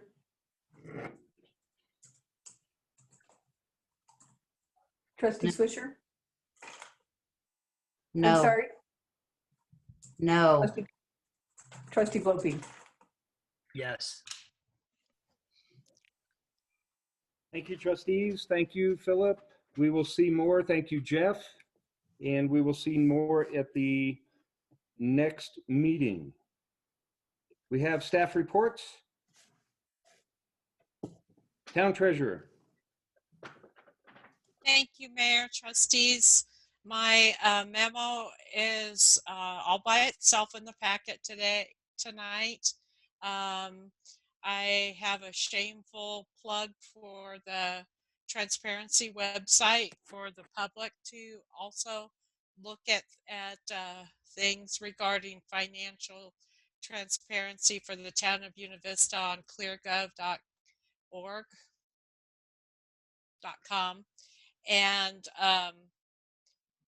things are being populated in there all the time, and we will be publishing the budget book through ClearGov this time. It'll be an online budget book, but it can be printed. So I'm really pretty excited about that. Then I have the expenditures, and the expenditures over $2,000 listed. And that's pretty much it for my memo this time. Thank you, Michelle. Trustees, do you have any questions for Michelle? Michelle, I will say that the ClearGov is much more entertaining than the other one. I agree. It is. It really is. Thank you, Michelle. Next is Recreation, Earl. Yeah, good evening again, Mayor and trustees. My rec report is on page 85, and I'll just hit through some of the highlights.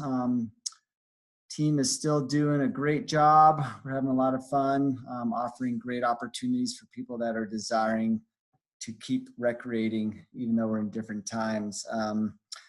At the Splash Park, we have our new benches on order, so we're excited about that to create some opportunity for people to relax in the shade. And we're going to,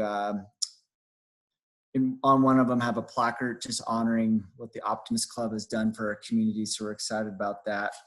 Bike library is starting to be revamped for spring 2021. We're going to bring the sheds from the Avery Parsons Elementary School back over to the rec program area at the community center, do an inventory of what we got and make some upgrades and improvements to continue to offer biking opportunities for kids and adults in Buena Vista. So we're excited about that, to revamp that this winter. If you haven't seen already, the Trails Advisory Board and BV Rec worked on a new staircase just north of the Surf Chateau to connect the upper trail, which is the River Park Trail, down to the Whitewater Trail to help with erosion and social trail issues. It came out beautiful, so hopefully people are getting to enjoy that.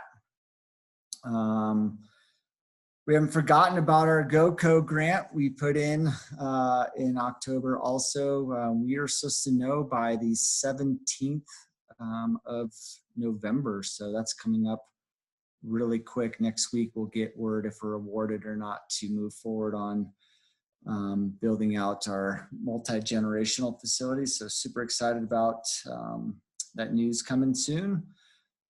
Boys and Girls Club, we had a great meeting with Mark and myself and Ben with some of their board members to go over their proposed new facility adjacent to Avery Parsons Elementary. It was a really good meeting to bring them up to speed on what our vision is for rec, and Mark was really instrumental in filling them in on that property and what the abilities are and some of the challenges for development there. And Boys and Girls Club was just so excited about the potential of building a really cool flagship Chaffey County facility there. That was exciting. Continuing to do BV High School Community Service Project days. We do about one a week. High school kids come over and help us. They do a lot of maintenance on the pump track, building trails, putting up fences, raking. Really good kids doing a lot of good work.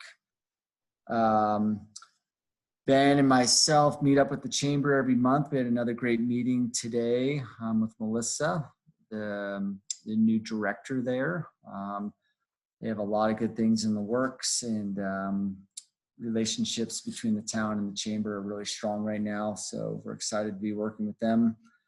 If you didn't get to see it, we had a very successful Halloween parade last week. Well, it wasn't last week, it was 31st, so about 10 days ago.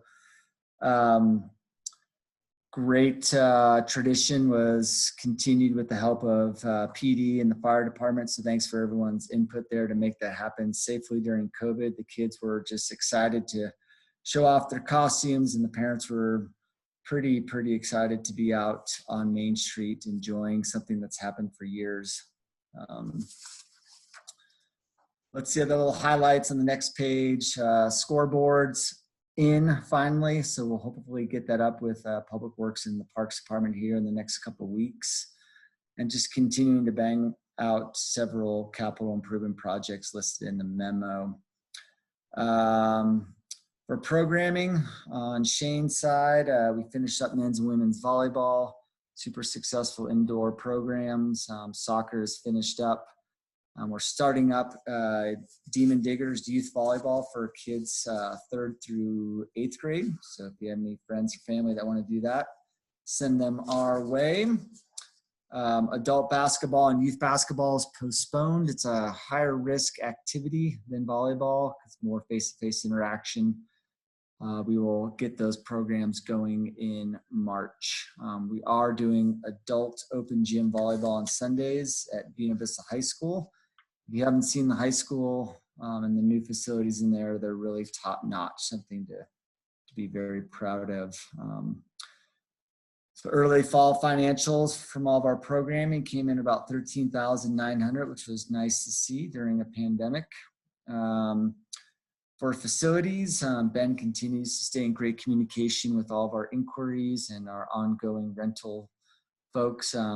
We are still limited with capacity, 10 in the Aspen and 20 in the Pinion Room, but we're doing pretty well at bringing in some good fees to help support our budgets.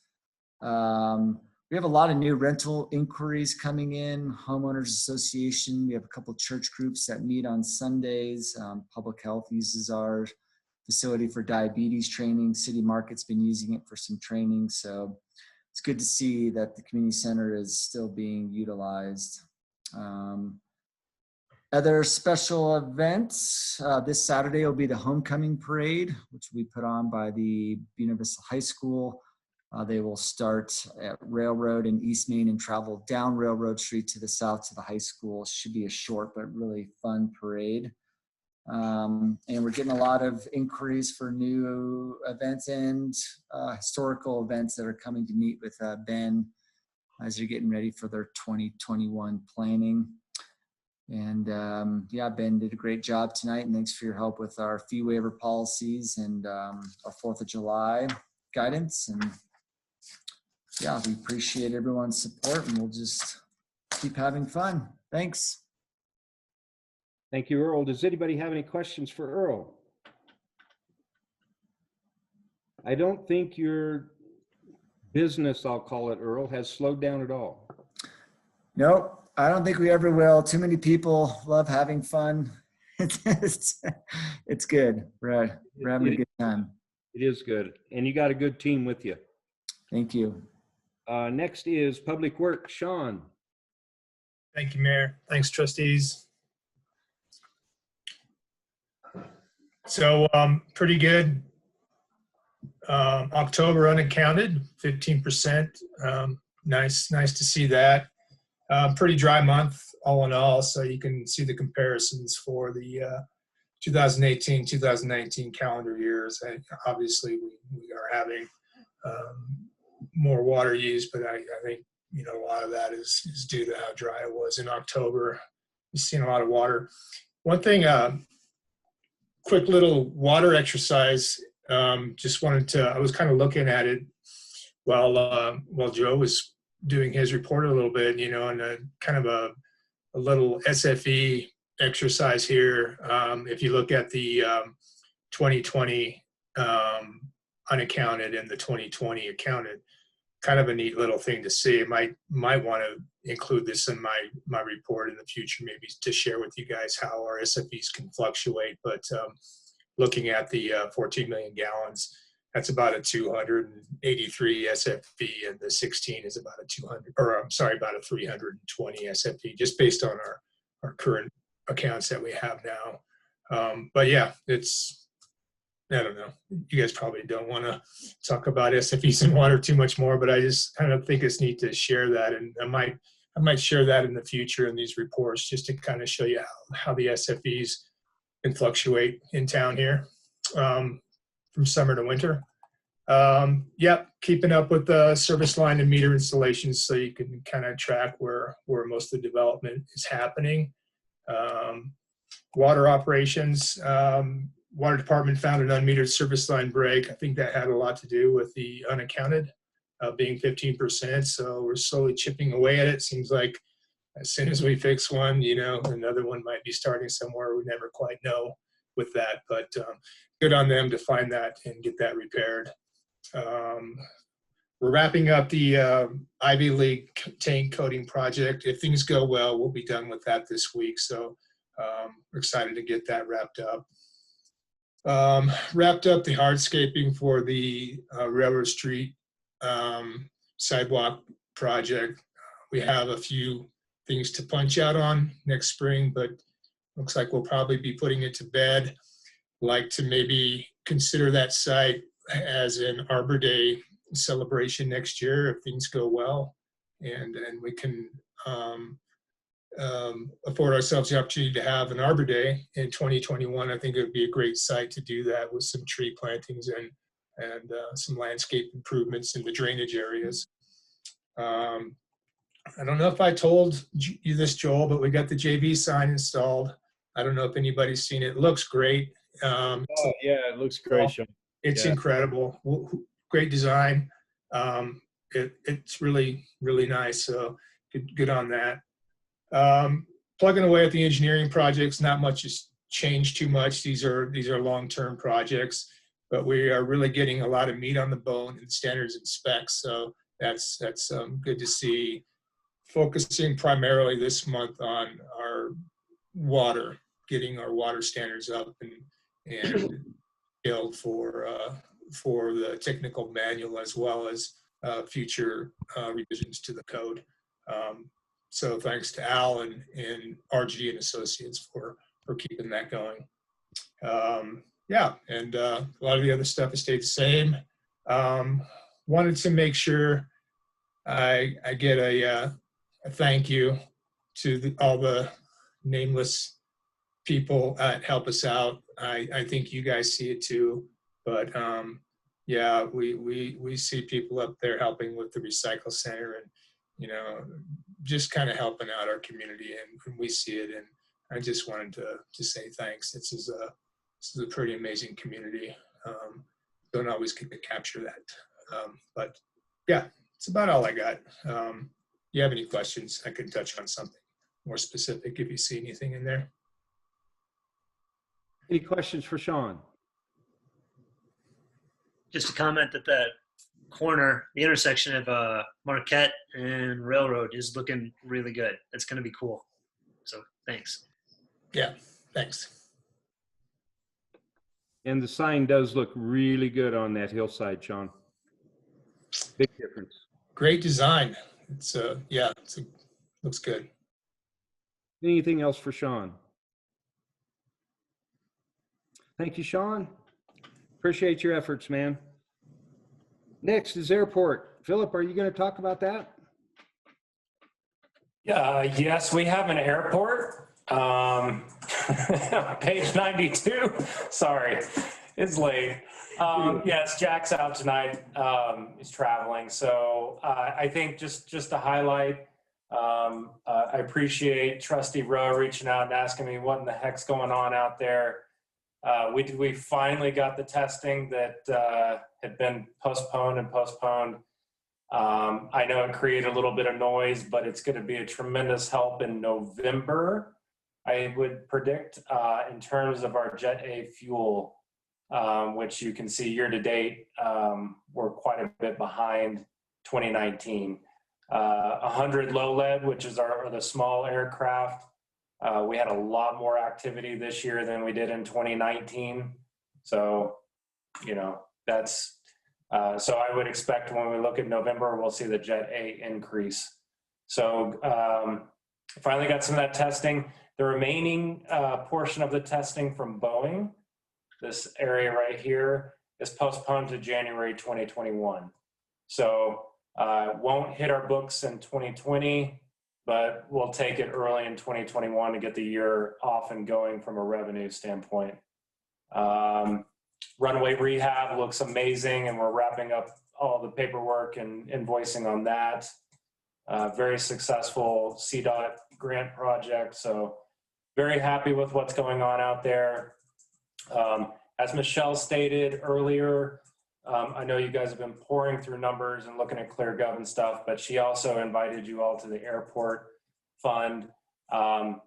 It looks like a pretty big decrease in terms of revenue and expense, and that's because we won't have a big CDOT grant next year. So I know Trustee Fay asked a specific question about the 100 low lead revenue. I will get a response from Jack on that. I know they did a great job detailing their expenses and revenues, but I don't want to speak for them. They're my experts on those projections. So we'll get you a response on that soon. Thank you, Philip. Thank you. That's all I have, Mayor. Thank you, Philip. I think you could manage the airport. It isn't my job description, just saying. I don't want to do it. That's all you need is one more little thing. Just one more little thing. Okay, any questions for Philip? Or actually, when you see Jack, let him know. How's that sound? So next item I have on the agenda is trustee staff interaction. Philip, take off where you left off. I'm all good. We just a reminder, we always try to include what the draft agenda is looking like at the end of your packets. Obviously, we will have a couple of more items on there with the retail marijuana, but I think we've got a good agenda coming up. So that's all I have. Yeah, I noticed Michael Yerman's going to be back.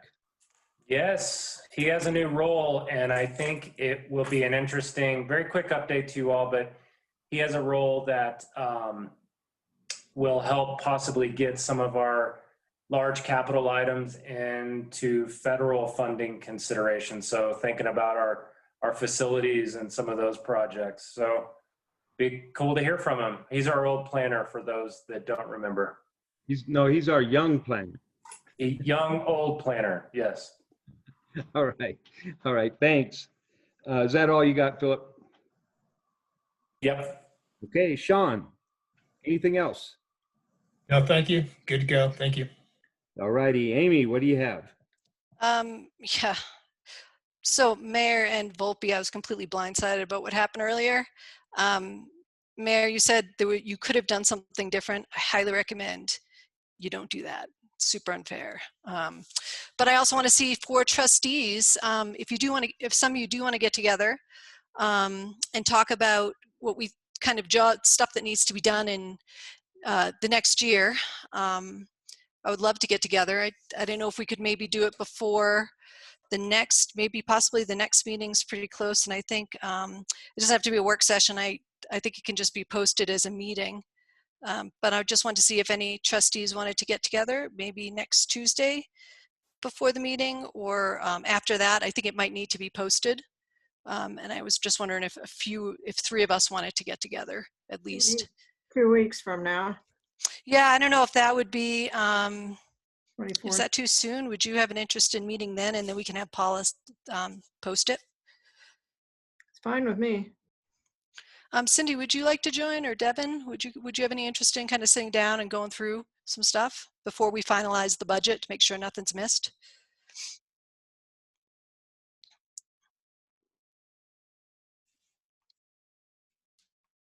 It depends on when it is and what time it is, whether I would be able to participate or not, because I do have other obligations also. Okay. Devin, would you have any interest? It depends on what it's about, and I think like the mayor spoke about earlier was about we have those times every year where we talk about our priorities for the next year, and that was earlier this year, and for the next year I think it'd be great to have those discussions and really work together as a board to see what our priorities are for the next year. So I don't know if I see You don't see a need to, now? Okay. yeah, it would be something that would be for the next budget year. I think we're coming down to the crunch at the moment. So. All right. Then I guess, yep, I'll just, or that I'd assume would be it, but sounds good. That's it. Libby, I'll just follow up with you. It can just be, if you want to sit down and meet, that would be great, and just work on some stuff. And also the other trustees have sent a bunch of emails out. I would love to hear back with any responses. And just kindly they haven't always been respectful in response. It would be great if you could just be respectful. Thank you. Libby, do you have anything? No, I'm good. I went to that ribbon cutting at the high school. It's really an amazing facility, the high school and middle school. Everybody should go when they get a chance. Thank you, Libby. Cindy, do you have anything you'd like to add? Short, real short. Got a phone call today from a citizen that wants to know what we're going to do about the deer in town. I said I would bring it up at the meeting, whatever. I did my obligation. I brought it up that they want to know what to do with the deer in town because it's not safe to leave your front door. The only other item that I have is that over the next 2 weeks, I would like to request that you consider at least giving the city market gift certificates to the advisory boards. It would be like only a 1/12 of what the planning commission would receive, so they would still be important, but it would still allow us to acknowledge the effort that the other advisory board members put forth. That's it. Thank you, Cindy. Joel, do you have anything you'd like to add? No, I don't. Thank you. All right, thanks, Joel. Earl, anything else? Just 2 quick highlight events. Turkey Trot is going to happen. So 5K on Turkey Day if you want to go get some exercise before you eat and nap. And then Christmas opening is an event that's gone on forever in town. It will be coming back December 5th, revised with some limited activities, but it will be coming back. So stay tuned. That's it. Thank you very much, Earl. Norm, do you have anything? No, I'm good. Thanks, Norm. Dave? I'm good. Thank you. Okay, Devin? Yeah, I have a few things. First, I wanted to say I did check out the street light on Belden and Court, and after a week or 2 of it not working, it is working.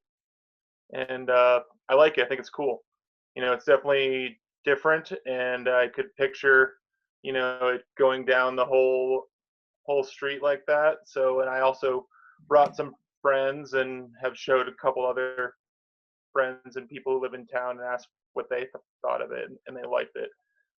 So I don't know when that's going to come up again, but I thought it was cool.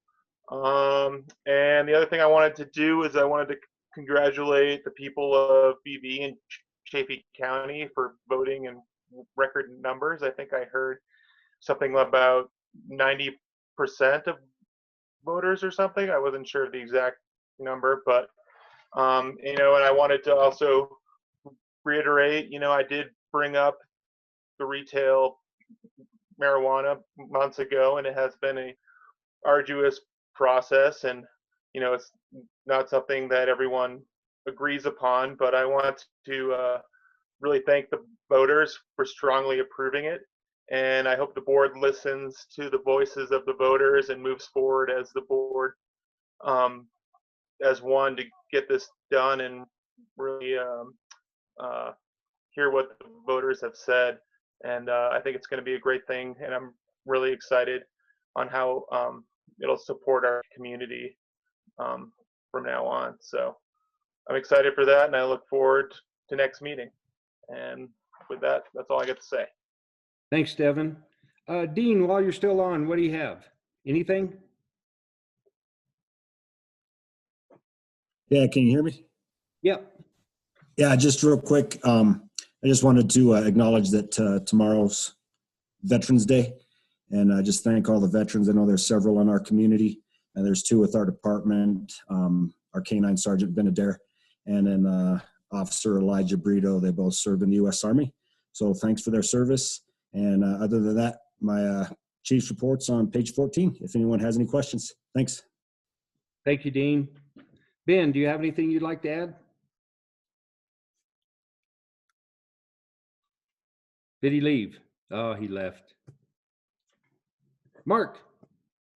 Thank you, Mayor. Just a couple things. I'm hoping by next meeting, Sean and I will be able to give you an update on the highway sidewalk project we got as part of the state funding for improvements for COVID. We're working on trying to finalize some details with CDOT. So we're hoping to get that going here fairly quickly. Additionally, before the end of the year, I'll probably be bringing back a resolution reappointing some planning commission members whose terms are expiring at the end of the year. So that should hopefully be a fairly simple process. They've indicated that they are very much interested in continuing on with serving on the planning commission. And again, I'll just put it out there. We are looking for 1 more planning commission member. We're at 6. You know, we would love to get a different opinion, someone, you know, who has a different perspective, and get them into the planning commission and utilize their skill sets. Then lastly, I did receive a building permit application today for Southport Social, so they're moving forward, and hopefully here we'll be able to get that to the county in terms of that in their building permit.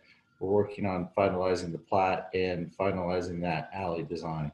So I think that's about it. Thank you, Mark. Thank you. Michelle, do you have anything to add? No, just plugging away on the budget. Doing well. Thank you. Michael, going to put you on the spot. What do you got? I have nothing to add. Nothing to add. Thank You you. just want your budget approved, right? That's it. That's all I care about. Okay, and last but never least, Paula. Thank you. Exciting news. We've hired a new deputy town clerk / finance clerk. Lillian Simpson will begin working November 23rd. So looking forward to having her on board. And I too want to echo Dean's comment about honoring our veterans as well as those who continue to serve today. We wouldn't be where we are today without them. And bring on their helicopter noise. Let them practice now in safe, peaceful times and versus at war. So yes. Other than that, thanks for everything, guys. Thank you, Paula. We appreciate it. I have nothing. I would entertain a motion. Move to adjourn. Thank you, Dave. Second. Oh, I think Nort beat you, Libby. So I got a second by Nyberg. Further discussion, and the only thing I've got to say is respect is earned. All in favor, say aye. Oh, aye. Thank you all. Have a good night.